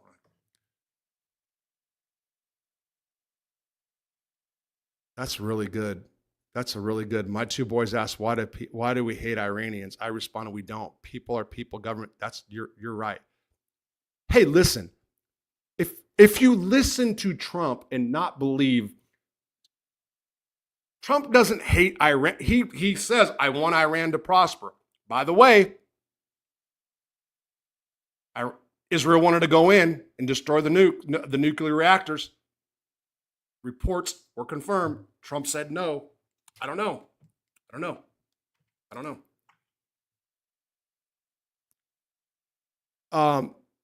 Again, Israel's like an extension of us. That's what it comes down to. Trump said he feels more at home in Tel Aviv than in a U.S. city. Trump makes a lot of comments. Trump does make a lot of stupid. He does make stupid comments, you know. But he's, you know what? If you guys have you seen the PBS Nightline? Wow, what do you mean PBS? With Megyn Kelly 2 months ago. Go watch that interview. She breaks down Trump perfectly, and not in a bad way like you think Megyn Kelly might. Go look at that interview. That was something. Man. Hey, Doug, I'm on top of it. I was going to start a month ago. That's why I said no more talking. That's all I'm going to say for now. You guys are going to hear about it. You guys are here. I've told you I'm going to do addiction and recovery. I wasn't bullshitting. on this channel in the afternoons, not every afternoon. I'm going to do it. You guys will see. I'm going to do it, and then we'll talk later. They should get heaps of prisoners that will never be released and have like a Hunger Game. Then every country gets to have their winner play again. Oh my God, Brad, that's fantastic. That was great. Been completely free now for 3.5 years. Right on, Kicks Fix. Congrats, bro. Thank you, guys. When I see war and bombs falling on places overseas and relics getting completely turned into, it pisses me off. Something only to see in the books, maybe, and it's not cool. You imagine Egypt bombed. Doug, you're right. Remember what the Taliban did to the Buddha statues, the Buddha mountains, or whatever they were carved out. Check piss note. Yeah, that's right, Brad. You're right. Rob, you could have just snuck in at the southern border, and you would have gotten a social security number and been able to. China's new 6th generation just isn't 6th gen. Paper tiger. It's accurate. Yeah. Do you have a hard time fighting back and you're fitting back into your shoes at home, man? Do they parole you to your home state? Wait, Kick Fix 502. Did you have? Okay, he's talking to you. It was probably because the dude John Gotti Jr. called Joey a cokehead something. Do you know what? I could have, but I swear I've got like, now I'm really like, what did I say? And I have to go back and look, man. I do.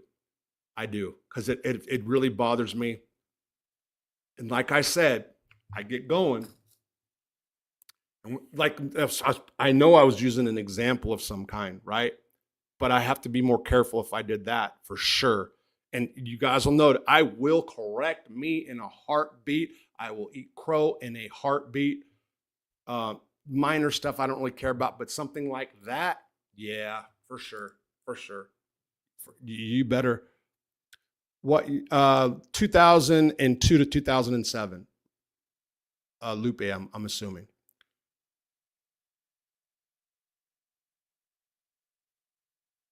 The reason, Doug, I was making a broader point. Okay, I sparked it. I kicked it off. People think that I was the first to say something about Mikey, hippie.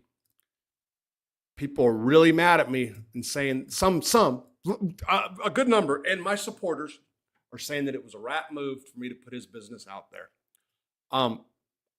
I will say it again in case you guys missed it, that just in case, okay? Because I know a lot of you heard, and I know I don't have to explain myself, blah, blah, blah. People say, stop explaining yourself. I want to. Mikey's picture came up. I know the dude. I knew he did junk in Lewisburg. I liked him. I like him. As I'm seeing him become a capo, I'm reading a comment on my phone about me being a junkie from somebody from New York. Okay. And it clicked together. And furthermore, I have been told that no New York guys talk to junkies, or that they would never, ever talk to somebody like me. So what ended up happening is Mikey became my sacrificial lamb to make my point, right or wrong. That's what happened. Okay. But I did not put that out there first. It was brought up 2 years ago in an interview that I did. It was already talked about. So me putting somebody's business that did junk in prison in 2005, people think that was wrong, and I can see their point.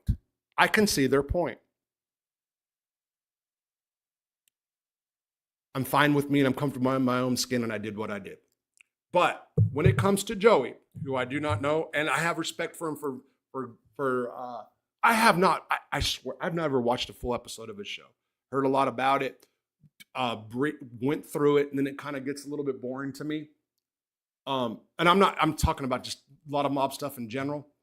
So yeah, that's what happened. And yeah, anyway, that's what happened. Okay, so Australia, Joey's a great guy. He's very humble. We have exchanged messages, and he's spoken about having me on his show for an interview. Really? Yeah. Oh man, I am I'm very concerned about what I said. Take. Joey, China's about to invade Taiwan. They definitely want to test their tech. Yes. There's over 150 mercenaries from China in the Ukraine war now. Yes, they do. Now, how about this? Taiwan, they want their independence. England gave it up. We're not supposed to let them have it. You know why China wants that? Do you know what was explained to me by guys? Because between Taiwan and the mainland, the water's shallow. They need deeper water to go around. It was explained to me about military. That's not like the only reason, okay? It's because they consider that part of their home. But what I'm saying is there's more to it as far as, I don't know if it's because of subs, I forgot now, but that's what it is. And I'm going to say those Chinese guys said that China was a paper tiger and that most people in China do not believe that China wants to mess with the United States right now. They did say that the Chinese citizens are not like right now. That's what they're telling me, okay? I'm convinced that most all black men are on the down low, especially deviant prison. One of us said, John, run by APAC. How do you say that? Every congressman has APAC handler except for Thomas Massey. That is known. Okay. The Chinese are huge issues down here, Rob. Can you believe that conservatives allow the Chinese to buy the main port and capital city? Wow, no, I didn't know that. And I am behind on the messages, but no. MS-13 started in LA. I'm pretty sure they did. Yeah, so John, I'm going to say this real quick, okay? I saw your comment. I'm just trying to be. In the Arkansas Department of Corrections, when I was there in the 90s, when it came to sexual assault, whites just as much as blacks, just as much. Okay, I was there. I know it. It was a status symbol for people to have punks. It was, and by the way, Aryan Brotherhood members, all three of the commissioner. Mills, okay, I know Mills had a punk. I knew the name. I just had it the other day. Was he pimping him? Was he doing him? Whatever. Mills had one too. Reshner admitted it. T.D. Bingham. What was his? I know the name. And As the Key Turns talks about it too. That channel about Mills. So those dudes were doing. They were all doing, boys. Proxy war, yeah, true, but Israel funded those groups. Israel funded the proxy group, okay, and actually started Hamas. Israel?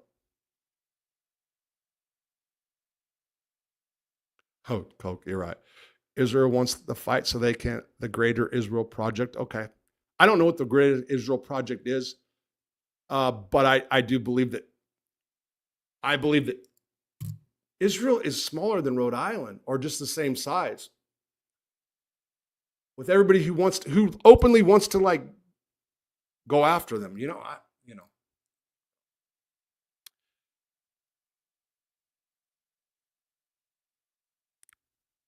Okay. That is no, Rob. A true believer doesn't support the state of Israel. Believe those who follow Christ and the new Israel. Okay. We just caught 2 Chinese warships off the coast of Sydney 1 month ago. They were just outside of Australia waters. They were doing live firing rounds. Say they were practicing. Got to run, King Don. If you got to run, take care. Jesus said those who follow him are true Israel, and there will be those who are in the synagogue of Satan. Okay. Qasem Soleimani, was killed in Iraq by airport because he was picking daisies. The IRGC General Winsud V. Rakiv. Okay, what? Here in Australia, if you say anything bad about the Jews, and it's mandatory prison sentence. No way. For real, Brett, if you knew how they got the Jewish law in, you wouldn't believe it, bro. Wow. That's terrible. Now and if Trump, I don't know. I didn't see that Trump said that he wanted the hate crime against. But man, that's nuts. And to God. And I'm gonna go look into Joey 100%. I promise I will. And you will hear there will be a short tonight. The only place that I can, because there was two other. So I did 3 shorts the other day in one of my clowning moods. I took 2 of them down because because I said something about I gave the 5 families an ultimatum. I was totally clowning. And what happened was maybe bipolar 2. I was having fun. I was having, and I didn't want to come back. I said I was going to do a video. I'm going to do another video. It's related to what I was saying the other day, but I got bored with it. I'll come back around. I don't think I said really shit at all. Okay. Doug Ross.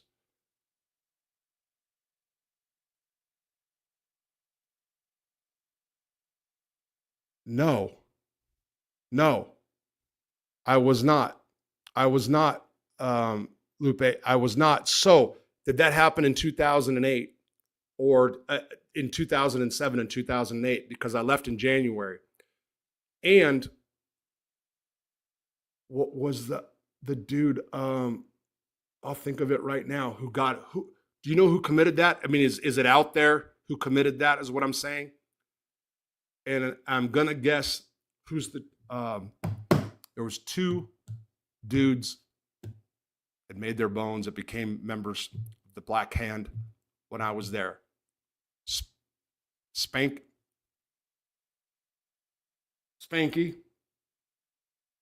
Robert, what's the other one? He was a military prisoner. Not a military, he was in the military, got a 15-year sentence. Oh man, I'll think of it. I got him his job in the hall. I got him, Louis Bobo asked me to get him a job and I put him on with me. I can't remember what it is, but I knew Louis Bobo really well. You ever do time with Joey's dad, Chucky Merlino? No, I didn't.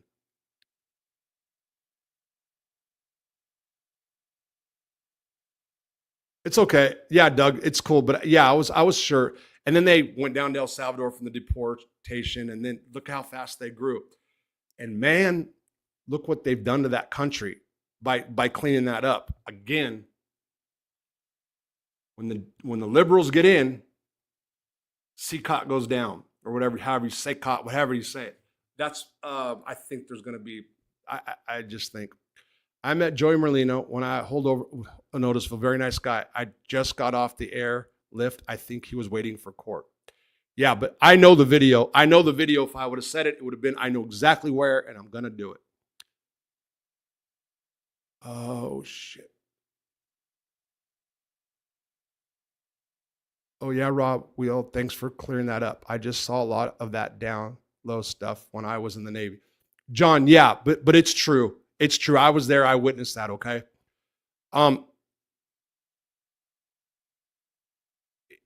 You know, that was like what people always said too, that black dudes were bi, this and that. I'm gonna tell you, was there more of it than with the white population? Yes.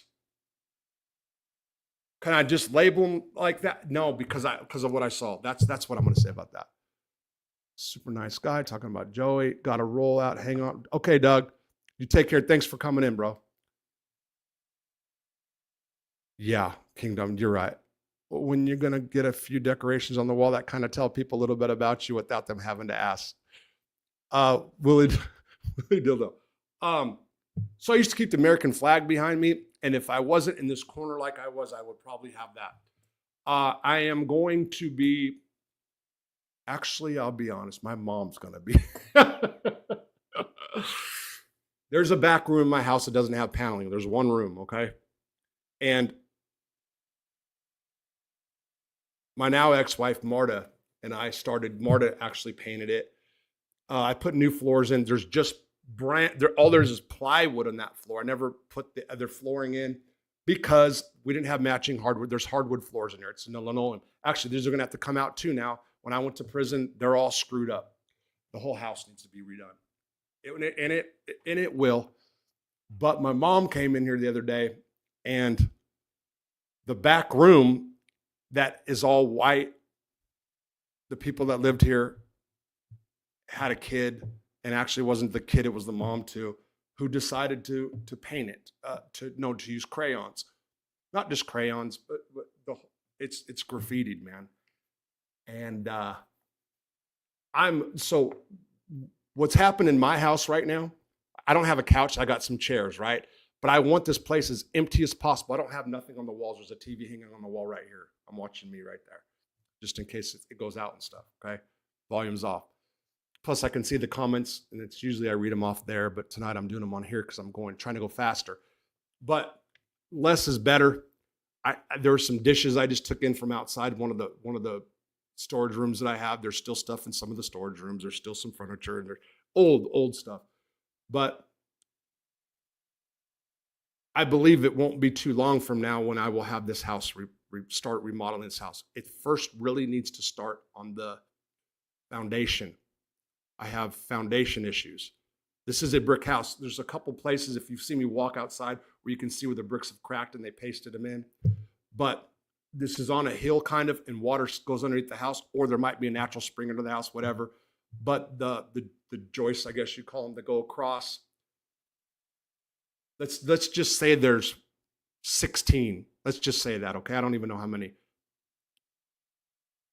6 or 8 of them need to be sistered together and put on. And also, I don't know the actual term. So where the center block is that this house is found the foundation is on, there's a wood beam that goes across all along the front of the house. That's all rotted in most spots. So it needs to be jacked. It should have been done a lot. I should have done that when I was on meth. I should have done that. That was so stupid of me not to do that, you know? But that should get done first, and then the rest. It's also got these you gotta see, it's that stucco, those popcorn ceilings or whatever, that needs to be all taken out. I mean, this house needs to be totally redone. So I'm not putting anything else on the walls. Everything's off the walls. Of course, a lot of it was stolen, missed, whatever I had. But anyway, that's neither here nor there.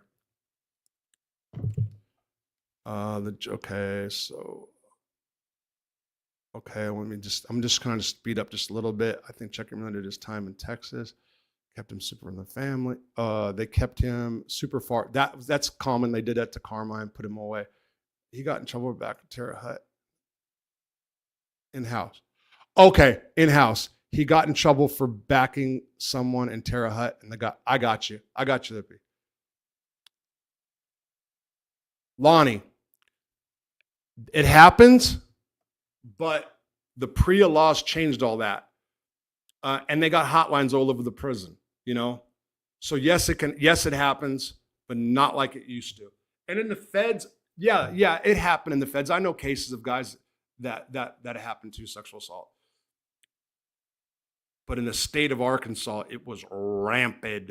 It was, wow. And I think that stopped in 97 or 98. Rusty, Rob, what's the most powerful and intimidating gang leader you've ever done time with? Powerful and intimidating. Okay. Intimidating.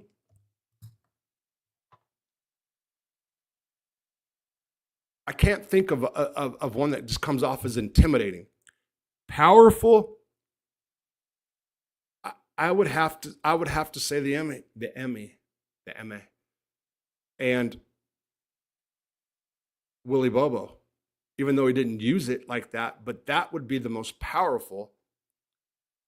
The reach that they have, and if they really wanted to even advance that reach in the feds, because there's so many, the Sereños right under them, and there's so many now. They're not just in California anymore. There are Sereños everywhere. And they'll jump for the Mexican mafia on top, you know. But I can't think of intimidating right off the top of my head. I just can't, you know. Chuck at his time like a man, disowned his rap brother. Who was the most built guy you ever came across in the pen? What was your interaction with this gentleman? The most built guy.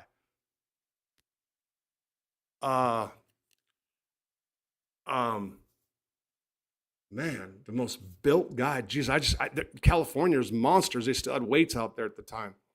I can't think of names. Off the top of my head, I was thinking something funny. My cellie Andy, who I know, guy Robin here knows. He was one of these power lifter guys, and just wanted to get big and just ate eggs all day and just fart. He got fired for farting. Got fired for farting. I did a video about him.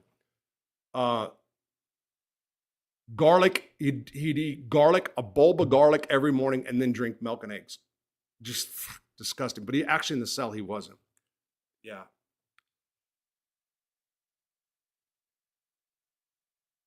Joey walks the talk with rats. Oh, am I at the end here? He was wearing a gold Rolex in Otisville. I was waiting for the phone. He told the black guy he needed to wrap up his call because I got off the airlift and needed to make a call, and the guy hung up. Okay. All right. That is great to hear. Just confirms what I already knew about him, about Joey. Okay. Rob, that's also why I want to email you for some stuff like this, but just for Rob, until my family came to stay with me 4 days recently, I had one plate, one bowl, one fork, one knife, one glass. I was happy when I went out and spent $2,000 buying everything times 4. I can afford to buy. Right, that's cool. I do have a lot of dishes and silverware. Especially, I noticed it actually today. There's quite a few. I'm living low budget. My refrigerator is one of those ones that sit on top of the thing, that's what I want right now. I don't have a hot water heater, but I got one that somebody gave me, but we'll see. I just haven't put it in. Plus, you know what? I either take a cold shower or I heat up the water. I love baths because I haven't had one in so long, but I always rinse. Usually I rinse afterwards, But anyway, it's almost like a routine for me now too. Another thing my mom was complaining about the other day. But what I was going to say is the rooms will be painted. Whether I say my mom, she just wants something to do. Really, is what it comes down to. She's bored and wants something to do. So she came and targeted my house in the room. So that's the only thing that I don't want to remodel. I don't want anything remodeled. I want things tore out. But that one room, I'm going to make it the office. The walls will be white. And what I should do is get convict ink things on the back of the wall. Okay, that's what I really need to do. If not, the American flag goes up again, probably. We'll see. That room's real light. However, what happens in that room is that I have red wasps that get in there, and I can't figure out how. The windows were caulked. I haven't seen them this year, but every year. So I'm attacked by flies in the house because flies are all over down here. And everybody, and it's in all the houses, man. You go in, I got to put fly tape up, it's you open the door for 5 seconds, whoa. And I don't have a screen on the front door because that was shattered when I was gone. And they ripped the back screen off too. So screens are, it's the property is cleaned up. If you guys have noticed in this whole section's been cleaned up. I've got 2 lots over there that's a mess, grown up. They didn't take care of when I was gone, and now it's just gone to shit. Plus, they got a huge burn/trash pile that needs to have a dozer come in, dig a hole, and bury the stuff. Bunch of stuff. So that's coming. Mr. Vapor, sup?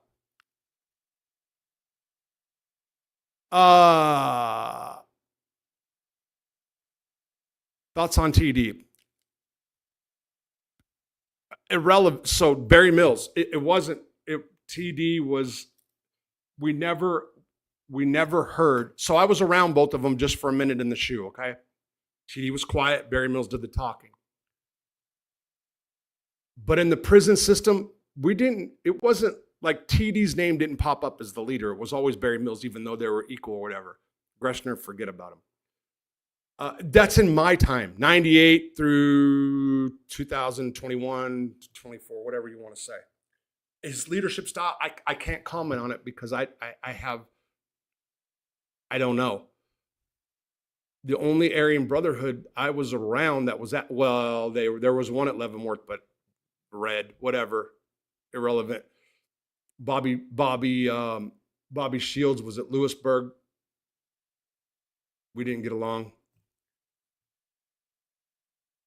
But I've never been around a bunch of AB guys, in the feds like that. In California, they were locked up. Thanks, Roy. Edwin, thank you. I appreciate it. Yeah, Roy. This house is 82. So I guess it was Walters is the name of the person that built a lot of these houses where I'm at.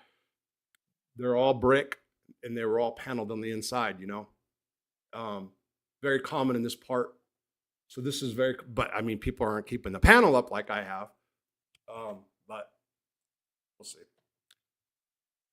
Oh, Mills. Okay, hold on. Bingo's one of the guys that wouldn't smash a grape with that. Well, back in the day, he was Big Mac. Big Mac. I was with Big Mac when he came in. Absolutely. But he wasn't in general population. And I'll say the story again because I know that's what you're probably talking about. I came in with Big Mac. Was it Tim McElhaney? Whatever's McElhaney. Big Mac. I started off with him at Oklahoma. He was in a holding pen that would hold like a couple hundred people by himself, chained to the gills. They had this dude so chained up, it was nuts. They bring him onto the airplane first. Don't see him. I get off. I find out I'm going to Leavenworth. And I'm like, oh, even though I've done time, and I'm still like, oh, God, Leavenworth. He gets off. We go on the bus. From the bus to the airport. He was talking with a member of the Arizona Mexican Mafia or whatever out of there. And he was in the back, but you could tell. That would be one of the most intimidating guys. Really. So that was just on a bus trip. But here's the deal. You asked about intimidating gang leaders. You knew that this dude was somebody and something, okay? What he actually did as far as in prison and killing, I don't really know. I don't know. When he got off that bus, when he got off that bus, there was guards rushed. Hey, man, did everything but hug him, gave him cigarettes, lighters, brought him to the shoe, people were sending packages to him. So that was something to see. That was something to see. The other big thing that was something to see in my lifetime in prison, something that's just memorable, Bernie Madoff and Carmine Persico meeting for the first time. That was a moment. It really was. It really was. Bernie Madoff. Biggest thing that ever happened in the feds. Biggest media, all the media surrounding him, pops up, boom. Carmine won't go to him. Didn't want to do that. We have medical call-outs.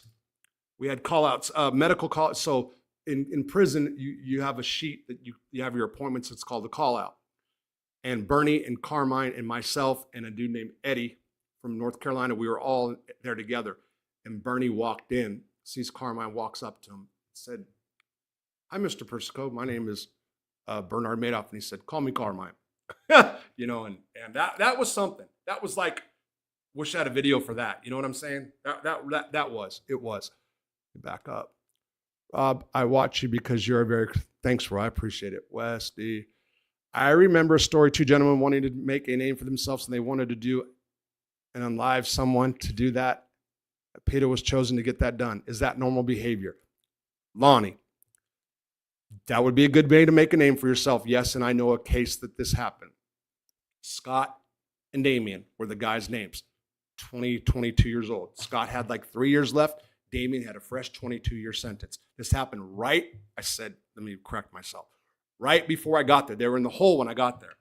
They were lames by the definition. Okay? Lame in prison, lame. Okay? You didn't have to put work in back then. You weren't forced to as a white guy like you are now in the USPs. They went around, asked people, hey, we want to do something. We want to put in some work. However they were saying it.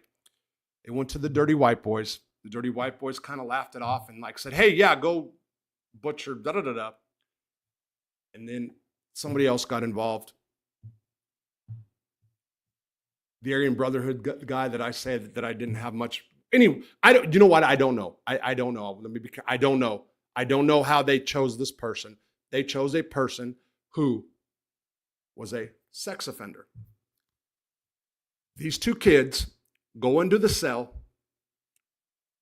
which is an A3, which was the second cell. I think the second cell from the officer station, so the cop can hear.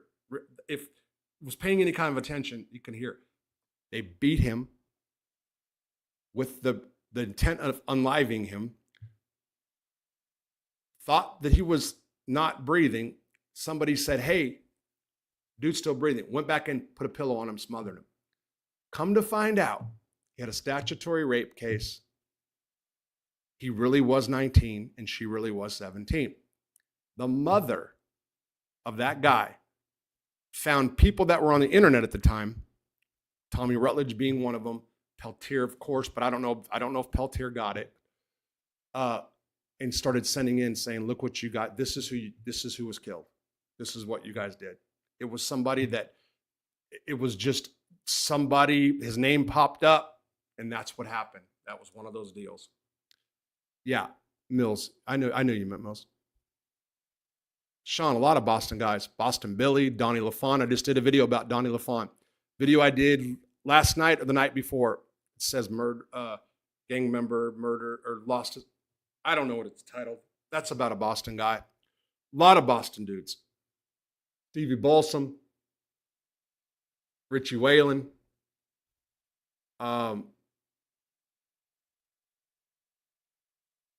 what's Derek Capozzi, a lot of them. A lot of tension with black dudes on the yard. It's county jail. When you plot as a gang leader, how do you go about your day? When you plot as your gang leader, how do you recruitment of new members, mulling drugs in the facility, preparing for war? So it's not, that's movie style stuff, okay? So when I plot as a gang leader, it's not, there wasn't preparing for war like that, okay? If something was going to go, knives would come out and make sure people had knives and stuff like that, right? But as far as going about your day, that in the plotting, okay, you plot as a gang, how do you go about your days? Recruitment of new members. Recruitment of new members is based on a brother liking somebody that one of the brothers hangs around. He brings it to the table, meaning, hey, I want to prospect this dude. Many times we've had prospects that we just used, okay? Like alluded or promised, or okay, you got to do this, and then we make them go put in work, and they're like, oh, whatever. You know, I remember a case, this dude, his name was Buck from Connecticut. Rob, I don't know if you remember him. He was down in, I forgot what block. He was there for a period of time, but he was another guy that was white, that was involved in a multicultural gang on the street. Wanted to be put down with the dirty white boys. Was all about it. I forgot which one of us he was hanging around. And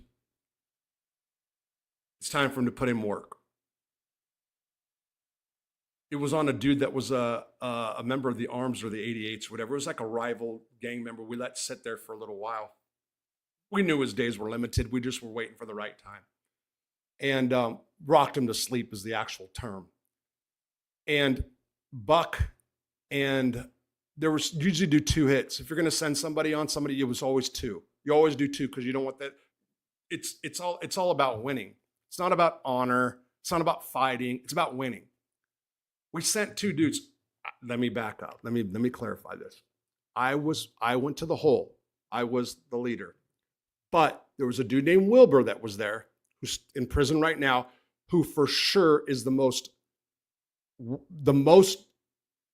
famous dirty white boy in the federal system.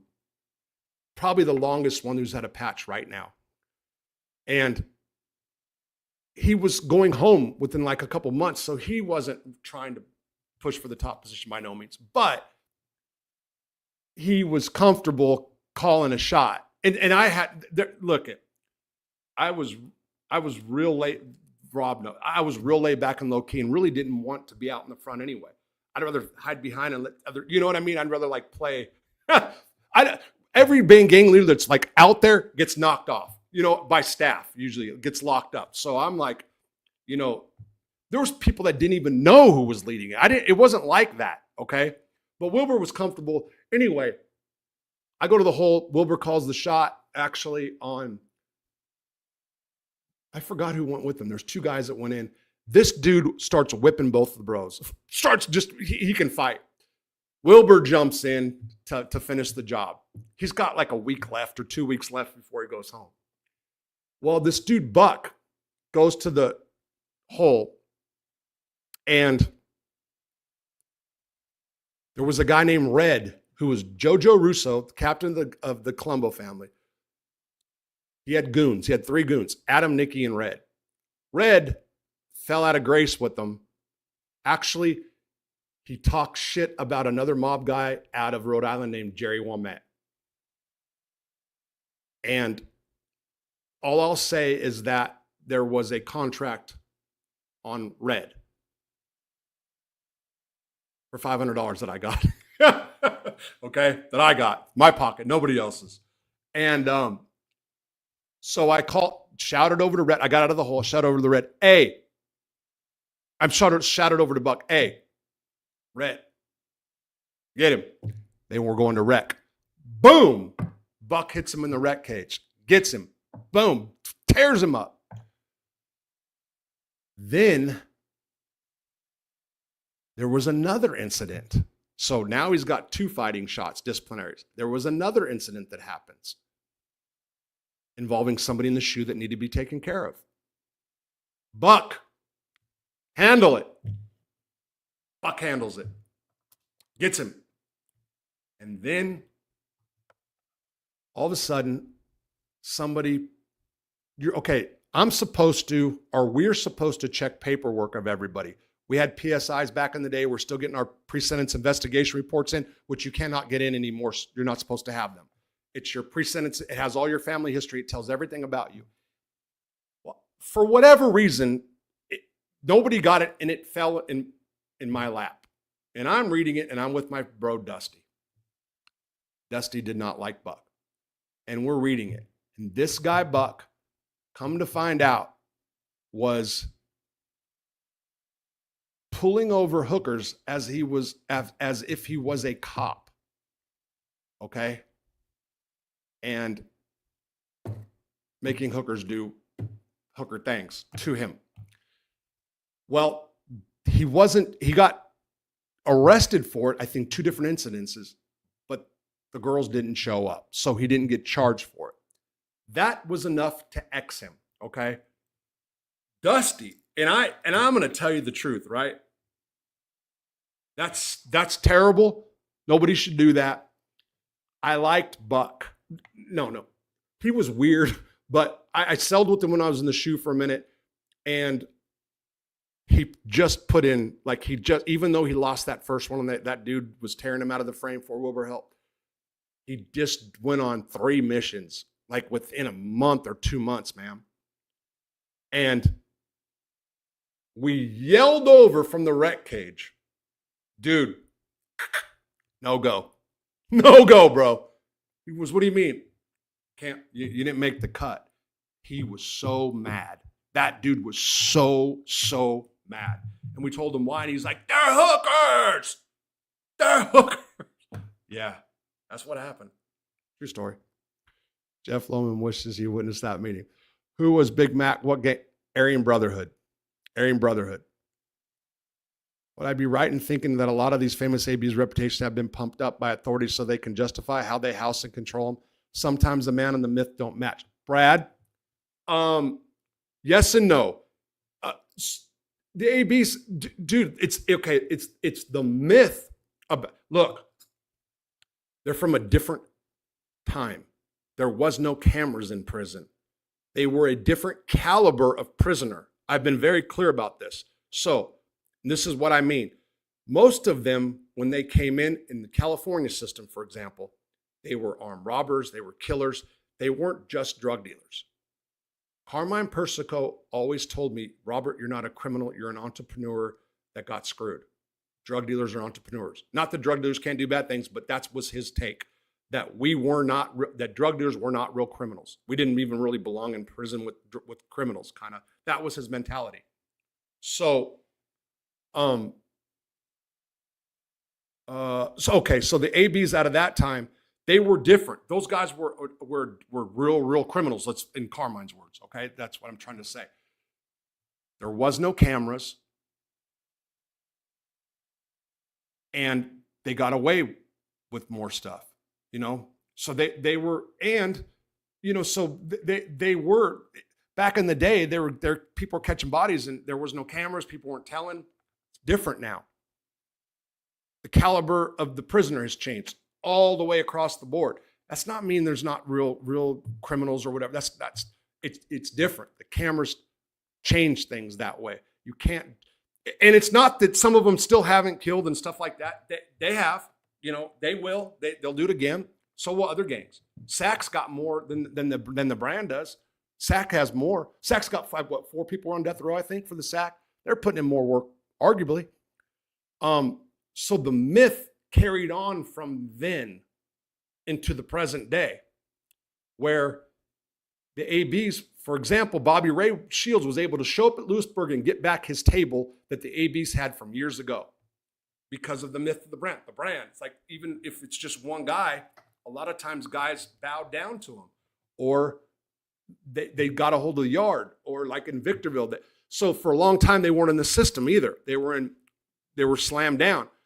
Then they got RICO'd from the state. They let those guys into general population. The Aryan Brotherhood starts rebirthing again, but they rebirthed when a bunch of white prison gangs started mushrooming throughout the feds. So then you have other gangs. And I'm going to do a video about this, and I will do it this week, about an incident that happened at Victorville in 2008 when a member of the Soldiers of Aryan Culture, SAC, came home. A Mexican's drunk in his cell, touched him up. Mexican goes to the Mexican mafia, says, hey, this white dude touched me up. The SAC member just touched him up. He gets called to the yard by the brand, Big Mark Nyquist, who starts belittling him and cussing him out. Boom, dude takes off on Mark. There's a melee between Aryan Brotherhood sympathizers or guys under and SAC and others. Started a division right there. And might I add, Mark Nyquist worked with staff to get the guys that were not loyal to him off the compound, i.e. snitched. No, Bernie Madoff had an easy time because he was an easy prison. Butner won. Sablon brothers, Lupe. Oh, boy, that sounds familiar, but I can't say off the top of my head, bro. I can't. A lame is a lame. Lames get a bad, people, you know what? People can get marked as a lame just because they're not into politics and don't do drugs and don't play in all the reindeer games. So that term can be used real loosely in prison, by the way. They were geeky square kids. How about that? Okay. But the term lame does get thrown around too much. Philly guys, I like, Kazi was one of my favorite. Daniel Castelli. Love Daniel Castelli, bro. Love him. John Stanfa was really good to me. I know him and Joey had to be. John Stanfa was great. What other Philly guys? Brian, Fat Brian. Yeah, just that mayor is ruining my Boston. It's not the Boston I grew up with in the 70s. Okay, John. If I had a movie role, could you help me with getting into character? Well, I mean, if you're being serious, yeah, I could. Lonnie, you're real interested, huh?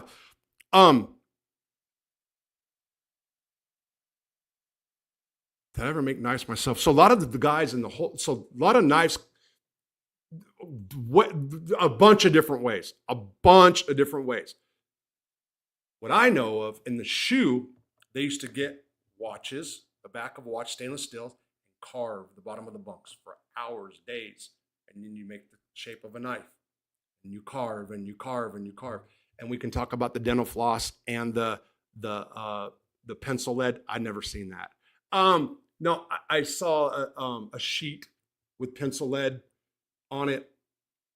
I didn't have the patience to do that. Never. What I liked is if you can get a screwdriver, Phillips screwdriver, take the head off. Boom. That was what I would have. Do you know where Mikey and Anthony landed after they closed? Mikey who? Mikey, I love my probably Otis. Anthony who? If you're talking about from Boston. Oh, you're talking about the Boston dudes. No, I don't.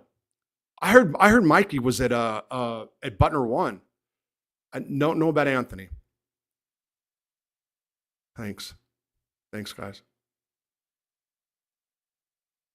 Oh, Lonnie, shoot, no affiliation whatsoever. And might I add, Texas did it on the street big. ABs had stuff on the street. Texas did the whole state, you know. The Texas ABs for a while were monsters. I don't know about them today. They had a real big breakup, and they really destroyed their leadership. But I'm sure that's. I'm not privy to what they're really doing right now, to be honest. You know what? I mean, I can find out. I am enjoying a bowl of crunch berries. Yes, he was. Yes, he was. Yes, he was. Yes, he was.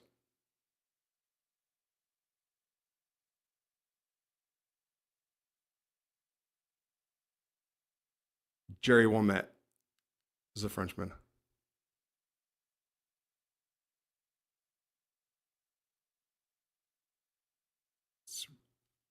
Incident reports. The AB member, last name Shills, how would you deal with him knowing what you know now? I would have smashed him.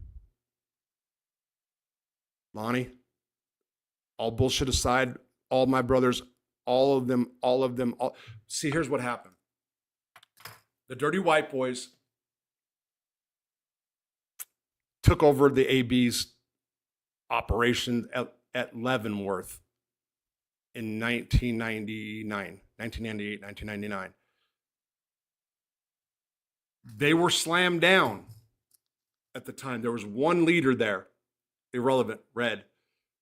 And they were all back for a trial, so all the big members were in the hole, and they were trying to get the Dirty White Boys and other white guys. I wasn't a Dirty White Boy at the time, but I was there to hit members of the DC Blacks. They said no. Robert Wolf was the leader, said no.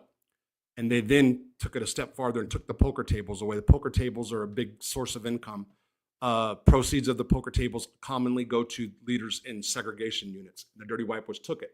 There was no other active ABs at the time in the feds. Then came a RICO case in the California Department of Corrections, which then had about 5 ABs trickle into the system, I think it was. Bobby Ray Shields popped up. He went from Lompoc. They closed Lompoc to Victorville. From Victorville to, this is Bobby, to Lewisburg, where I was. There was probably 8 or 9 of us at the time. Emergency meeting, because we all know when people come in the chute, when they come to Lewisburg, you have to sit there for a minute and go to something called Quay. It's a review. We all knew Bobby was there. And everybody said, let's hit him on sight. As soon as he comes out, we don't want any ABs here. Me, I said no. I vetoed it because I'm from California. I had a life sentence. I was the only one with a life sentence. And I didn't want to beef with the brand. I just didn't want to. I thought it was stupid. I didn't want to. But at the same time, what was happening behind my back and I didn't know was there was other white gangs popping up all over the federal system. I was at Lewisburg isolated. Then I start seeing all these other gangs, Texas ABs, Aryan Circle, SAC, okay? They aligned under Bobby. Bobby came there and said he didn't want no problems, didn't want nothing. He was doing this 5-year bit, wanted to go home. He lied. And then he started pushing to revolt against us. At the end, in 2006, I was ready to go after them all. I was also in a very bad state. I was clean for a long time. I was using drugs. I was drunk. My cancer was back repeatedly. And I was mad at the world and I was ready. And my brothers took away my crown. They didn't. I would have 100%. That's what I would have done. That's what I would have done. My God, you're asking these. So you're gonna be a correctional officer, right? Okay. What did you learn about human nature? This is a question straight out of something that I want to do. Actually, I want to talk about this. I'm going to go back and read "Man's Search for Meaning." Is that what it is? By a Jew in a concentration camp. What's his name? Out of that book, what's his name? Damn, it's a famous book. It's Man's Search for Meaning. Is that what it is?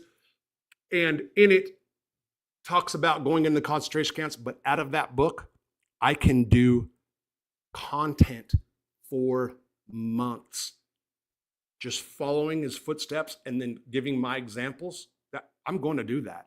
That will happen. This is one of the things that'll pop up.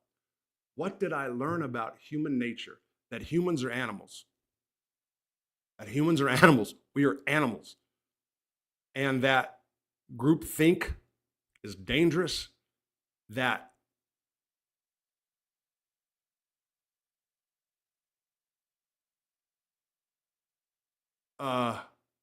groupthink. The humans are animals. Let's stop right there because I can go so deep on that right now. I can go from 4 from Oregon and 2 from Cali on the west. I'm not sure. Are there prison fanboys in prison? I think there's I don't know about fanboys, but I think there's guys that go to prison and are there's AB fanboys. I mean that I don't know what it is now. It's changed. Things are changing now, you know. But I think there's people that have gone to prison and are intrigued by it and are kind of like, you know, feel like they're stepping up in their career by going and stuff like that. But yeah, fanboys, yeah. I'm just trying to think. COs are disgusting. Maybe some of them are. Maybe some humps though, and some gang do boys room swap. Kingdom wise guys hang around wise guy, but no way we had any prison fanboys actually inside of prison. But no way we had any prison fanboys. So you're saying prison fanboys like mob fan? That's kind of a lame as someone who won't put in work when they're needed. That's good. Yeah, I met a couple fanboys and yeah, okay. I gotta say, James Proctor wrote a 26. Tony. Oh, is that dude? Wait a minute. I think I got the name down. Hold on.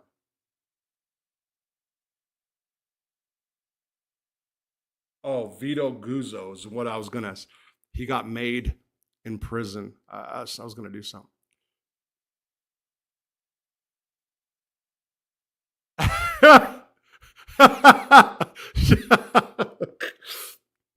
That's a funny comment. That's a funny comment. Imagine having to have proctors. How did you handle shoe time? Great, Lonnie. The shoe, started my shoe career at Leavenworth. When you walked in, the cops, after they dressed you out, they gave you trash bags to make wine. Why would they do that? Because if you make wine, you're not going to rec. Why don't they want you to go to rec? Because they have to work. So they'll let you babysit. That means sit on your wine. That was back in the day. And I did very well. There was a lot of drugs in the shoe, and I did drugs.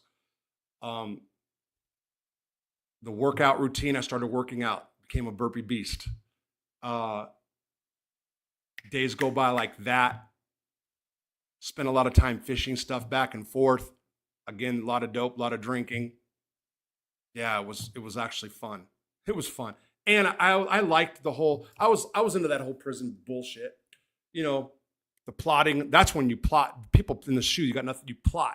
You plot on things to do. Plot on who's going to get hit in the rec cage, plot on how we're going to get dope from the compound, get packages from the compound, stuff like that. Packages meaning commissary that the cops bring us. Bro, the stuff we'd get away with before cameras, and you're right. I was in the, you're right. Yeah. I'd worry what he would be up to while I slept. Oh, you're talking about James. Yes, men respect men. You're absolutely right.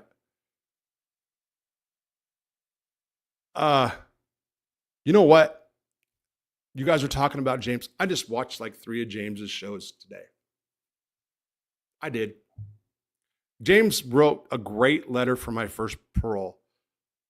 Probation revocation hearing. He wrote, just a phenomenal letter. We were cool. I didn't know that him and Lee were behind my back, cutting my throat at the time, but whatever. And he didn't like that I called this guy Lee Cole a bunch of stuff. But yeah, I heard he died. That's right. Paint rollers. You're absolutely right. The Frenchman is Jerry Momet. No, I didn't see that. Here, if you got power base and you have a lot of influence, see you later. Diesel therapy kicks in. Got to be smart. Yeah. Yeah, if you got a lot of power and a base, you have a lot of influence, see you later. Diesel therapies will just run you from prison to prison. And again, Brad, so hey, Brad, you know what I was intrigued with the story was Charlotte. That girl Charlotte and that dude that was making all those, I guess, MDMA or whatever, that girl from, I guess, Sweden. I have watched like 6 different things about them and that guy. Trying to get her to have his witnesses. Man, that was a hell of a case. And then also, what's the girl whose father was an organized crime figure and then she became like a social media influencer and then her dad got killed in prison? That one too. I forgot the names. Georgie Poolstick. Therapist act anymore. That's fun. Okay. Who is this person to you? Oh, Apache. Humans are tribal too. Yes. The AB fanboys, a lot of guys from California fall into the brand immediately. That's what I'm talking about. I'm using the fam. Maybe you're using it a little different than what you guys are. I'm talking about people that just automatically cow to the Aryan Brotherhood. It's changed now. I don't know. I'm sure there are, but I don't know of any prisons right now, and I just don't know because I haven't really researched and asked where the ABs are like running stuff, and it's not like it used to be. It can be again probably, but whatever. That name, the myth, the mystique of that name still carries a lot because of our media. Everything. Look, anybody that has a white head and go, Aryan Brotherhood, white racist supremacist gang. Those guys ain't racist. Because you got a Swazi on your tattooed with, I don't care if you got a swastika tattooed to your forehead, it doesn't make you a racist. Makes you a moron. Doesn't make you a racist. Okay? It's so overblown. It's so overblown. You learn too much about human nature locked up. Don't exactly. We're animals. You're absolutely right. How would you handle going to Bloody Beaumont prison? Just another prison? Yeah. So Bloody Beaumont became, what did they say? It became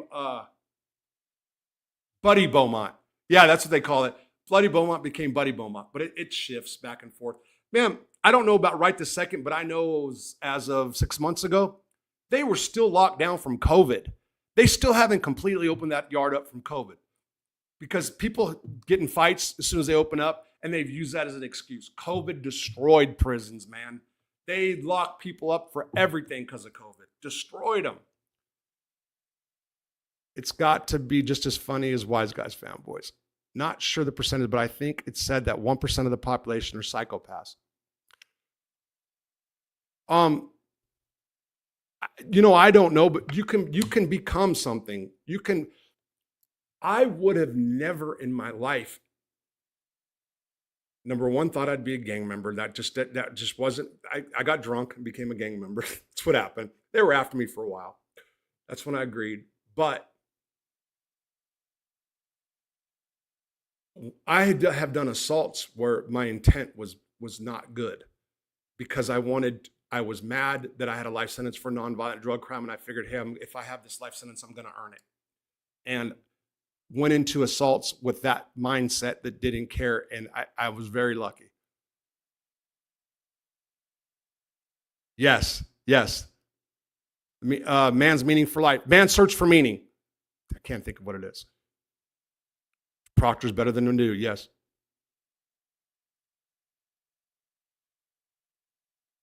Oh shit. Let me go back to Rob here. Hold on. Let me go back. In 97, someone told me you can only get an AB patch if you killed a black. Was that true? No, that was not true. No. That was before me. That was before me. They tried to get us sucked into that in 1998. They tried to keep that war going. I did a video about that not long ago. It's called Dirty White Boys Stop the ABDC War or something like that. If you really want to know, go watch that video. You know what I mean? That talks about that. Yes, wrote some.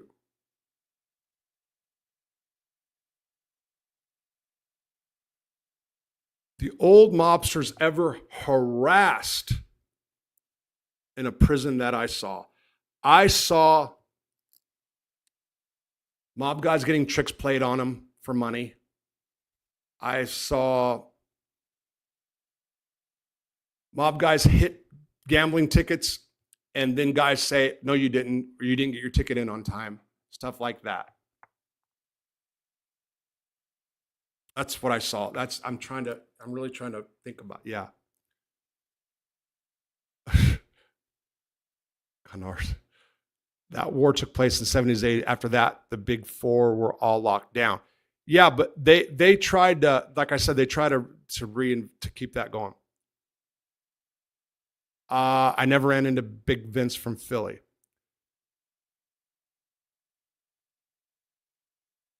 Oh my God, Lonnie. Man, you're coming up with some good ones right now. Wow.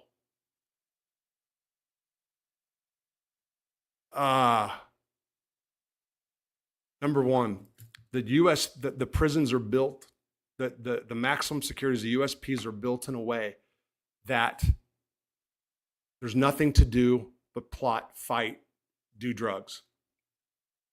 Nothing. The programs, there's some good ones and scattered out. The dental lab was one that people actually, guy in this chat right now, learned how to make dentures and stuff and went to the street and did that, made a lot of money, did good, I think. Programs are lacking. The problem is our culture. We have that gang culture, came out of hip hop. We have the gang culture. It's hard to fix. And this is not going to make me popular at all. But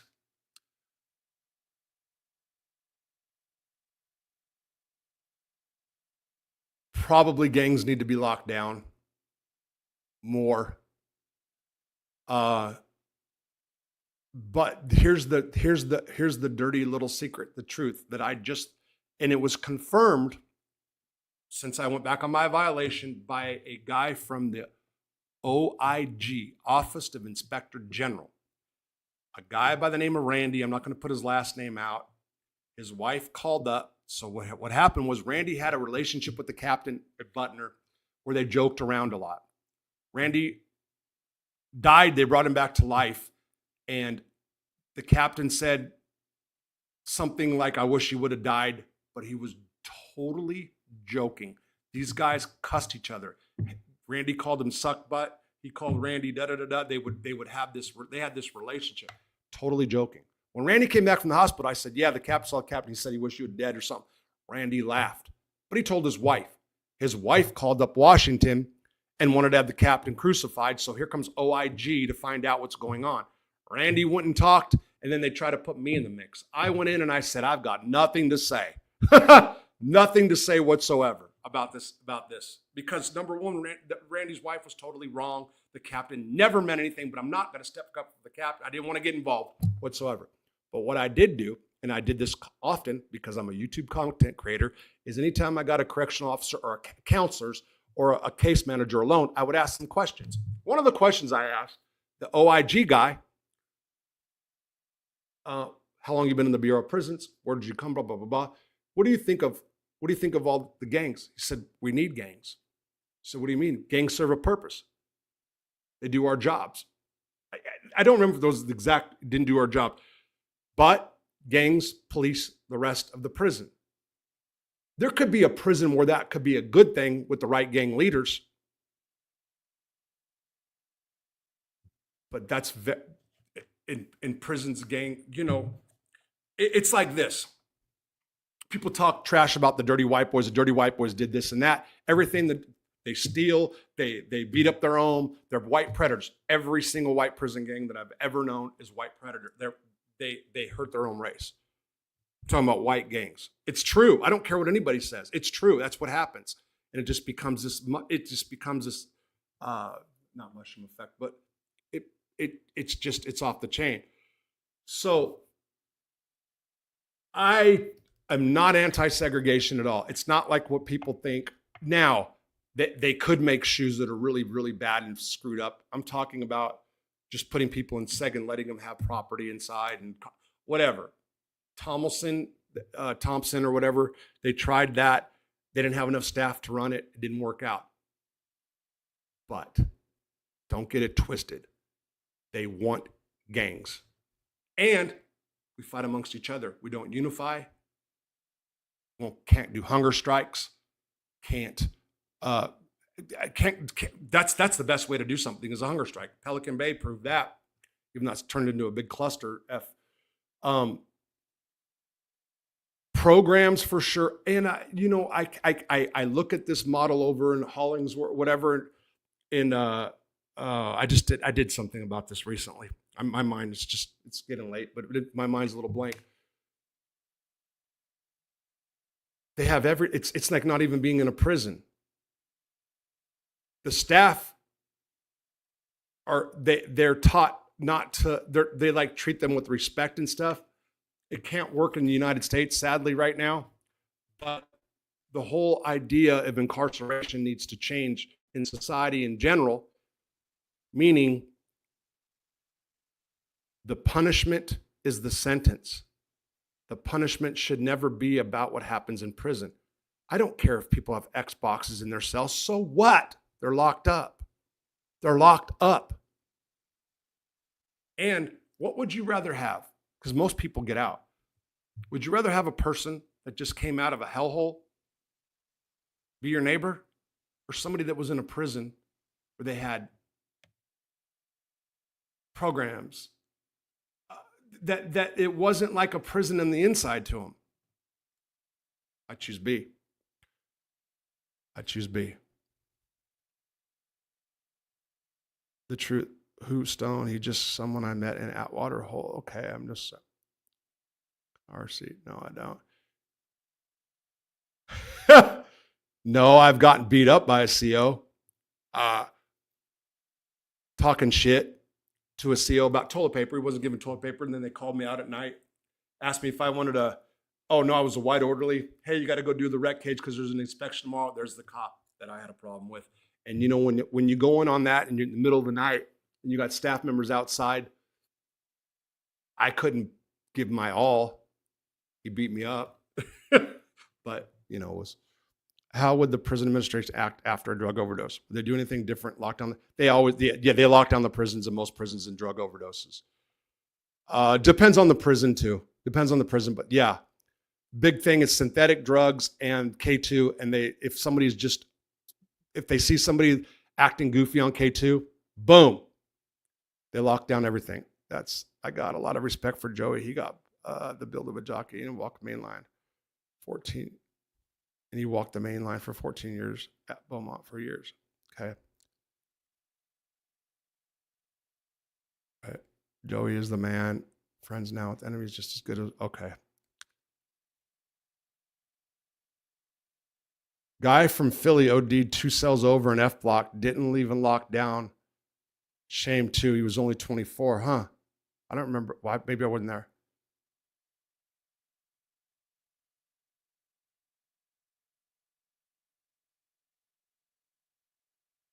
Aren't in California. Okay, I'm a little bit lost. Okay, Jeff Nadeau, Lonnie, you have some serious essay questions. Yeah, Lonnie does. Bernie Madoff was Lonnie. So you probably haven't watched much. Bernie Madoff's first day in prison. I just did a short about that the other day. He came in smiling. The cops all wanted him to work at their station so they can talk about stock markets. They put him. They dogged him and put him as a janitor in the library. Bernie did he was in probably the easiest prison in the feds. And he did very, very, very, very peaceful, wonderful time. There is something that said that Bernie got into a fight. Even 2 friends of mine said that he got beat up. I know that he snatched a chair from a black kid, snatched him out of his chair because it was his chair, because he was watching Inside Edition, which was about him. But he took it really well. He was relieved.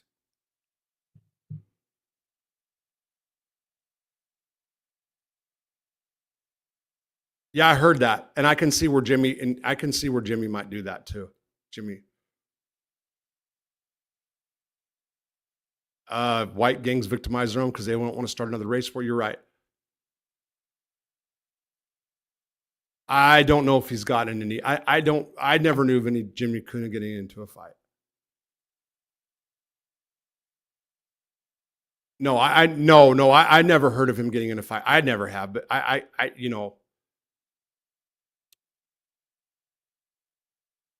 yep, they need gangs. Hey, from New Jersey, what's up, Rocky? I may be getting a movie role as a gang member in a prison, so I'm going to need to know all these things. I've watched all the videos. Hey, Lonnie, get a pencil and paper. Get a pencil and paper. Seriously. Roy, because Eric is very neat. Exactly. Robbed the sentence, lost your liberty. Yes, punishment. Dirty White Boy sounds like a gutter punk band. Yeah. Justin Lane, they need to come better. I don't know. Yeah, I know. And the dirty, yeah, it's hard to clean up that. It's okay.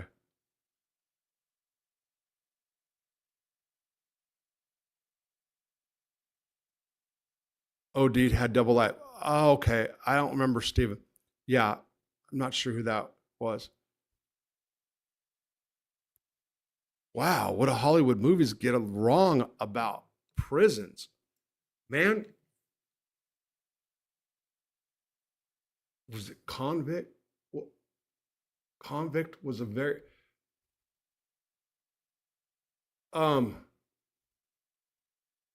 look, there's some really good ones. I was talking about okay, so what is it? Convict? The dude who a burglar breaks in the house, then he goes to prison, and then he gets sent to a place in California that was supposed to be like what was that prison that they were having the cops were making them all fight? That was super, super accurate. I think the movie's Convict. That's really, really accurate. Shot Caller, there's accurate things about it, but it stretches too far. I was listening to somebody who has a very big prison channel critique the movie, and he was 100% wrong. Said that a drunk driver would never go to prison with lifers, Arkansas Department of Corrections. You can have a 6-month sentence and double life next to each other. Lonnie, I'm going to take it that you have a pencil and paper. RJROSSO1969 at gmail.com. Gmail.com. That's my email. Send me an email. I have smoked K2 twice. It sucks. There you go. Boom. Kingdom. Nailed it, bro. He made a good point. The movies are based on the California prison system, and all prison systems are different. All prisons are different. Some of the USPs can have the same culture. All prisons are different. They're all different. Okay. So you're right. But we can talk, and I can really, that's what you're trying to, I got no problem. I'll do that. I still have a couple other emails to answer, but I got it. Especially now after today.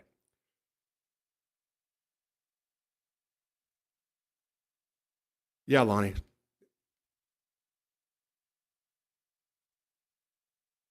Rob, talk about the imposters that come in jail, real meek like a mouse, then after a while they get loose.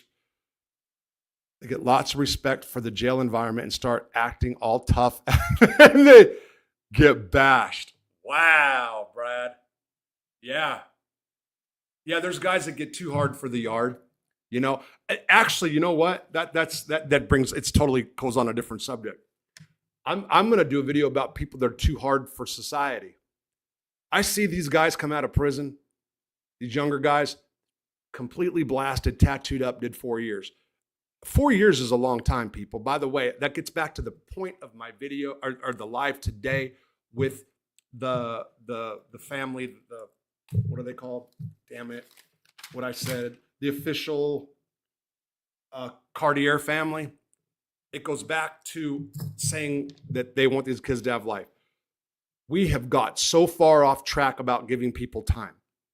And I've said this many times. When I first went to prison, I got busted in 89. I went to California. I went to the county jail system in the 90s.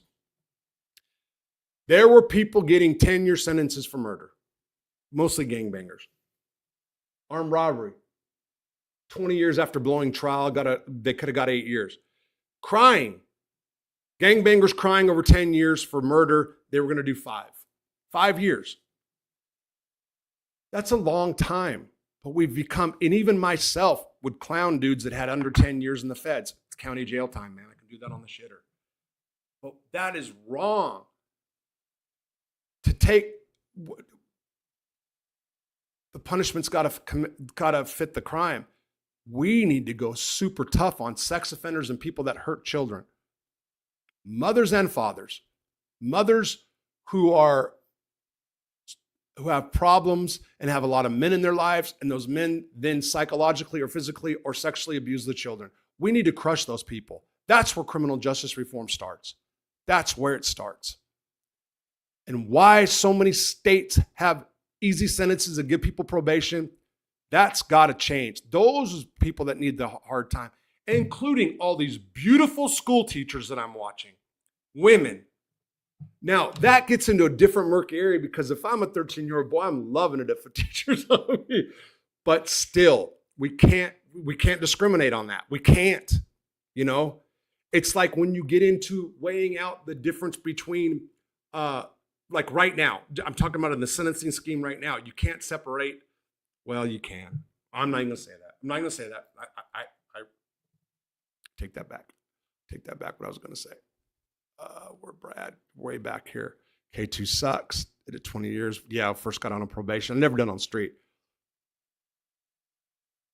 I've been putting out much good stuff lately. You're right. Did you ever see? Yes, I've seen Animal House, Corcoran Gladiator School. Yeah, that's what it was. Corcoran. Thanks, Justin Lang. Thank you.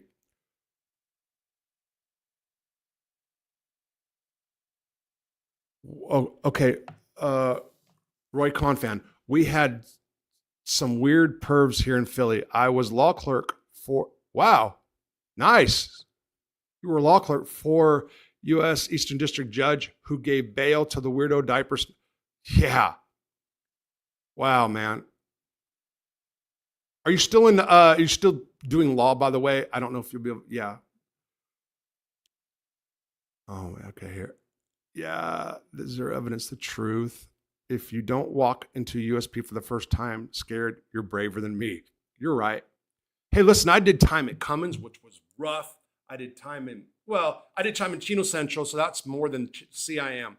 So, because Chino Central had everybody. So I did, Chino's a big name. Cummins is a big name in Arkansas. Then I went to Leavenworth. That was intimidating as, oh my God, it was scared and shit. And then I got to my cell. In 15 minutes, I had a needle of junk in my arm. Yeah, I seen Animal Factory.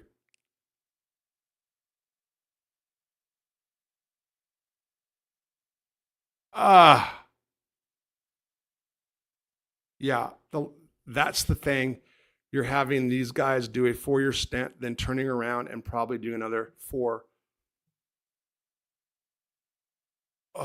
So, yeah, you're talking about recidivism, but okay, so that needs to change too.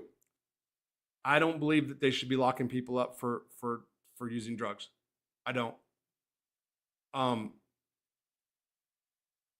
That's what the prisons are full of. A lot of violators.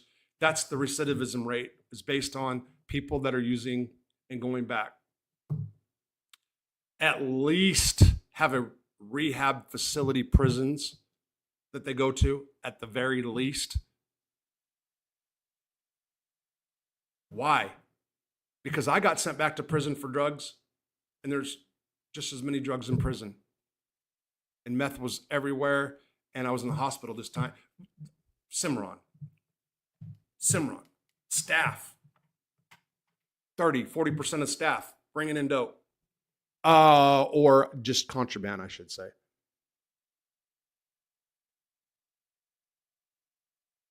Yes, we do. Yep.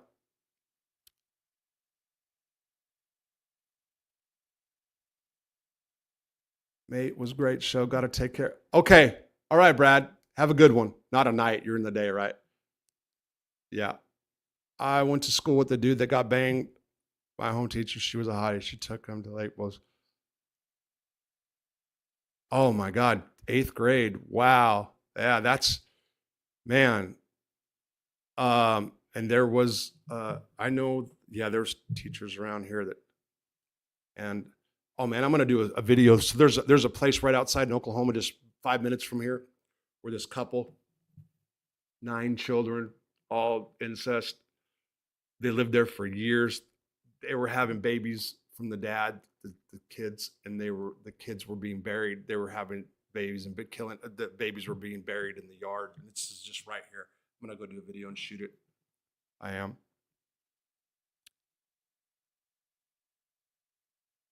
I read 85% of the people who go back in the first 3 years. Yeah, so 85. So it's like 70%. 7th grade. Wow, it's like 70% recidivism rate, Rob, I believe, for the first 3 years. Yeah, lot. So, all right, you guys. So I'm at the end of the comments, and I am going to go ahead and close it. Wow, I've done 3. This is the longest live I've done in a while, but hey, it's cool. What's your name again? I'm sorry, Lonnie. Was it Lonnie? Lonnie, hit me up. Just remind me who you are in the thing. So it's rjrosso1969@gmail.com. Okay. And before I go to bed right now, I am going to go, King Dom. The main problem with fentanyl, literally just, the fentanyl. The main problem is fentanyl. If they literally just had a actual war on fentanyl and went back to the 20s where you can buy, you're right. Pete Magic Johnson. Okay, I'm gone. I'm going to go watch right now. I'm telling you guys out there, put it out there. I'm going to go watch that video and see what I said about Joey. If I said something out of pocket, it will be corrected tonight. Take care. Thank you guys for being here. It is Easter Sunday. Happy Easter. And take care, Matthew. Right on. Good night, you guys. Have a good one. Take care. Bye-bye. And stream. Boom.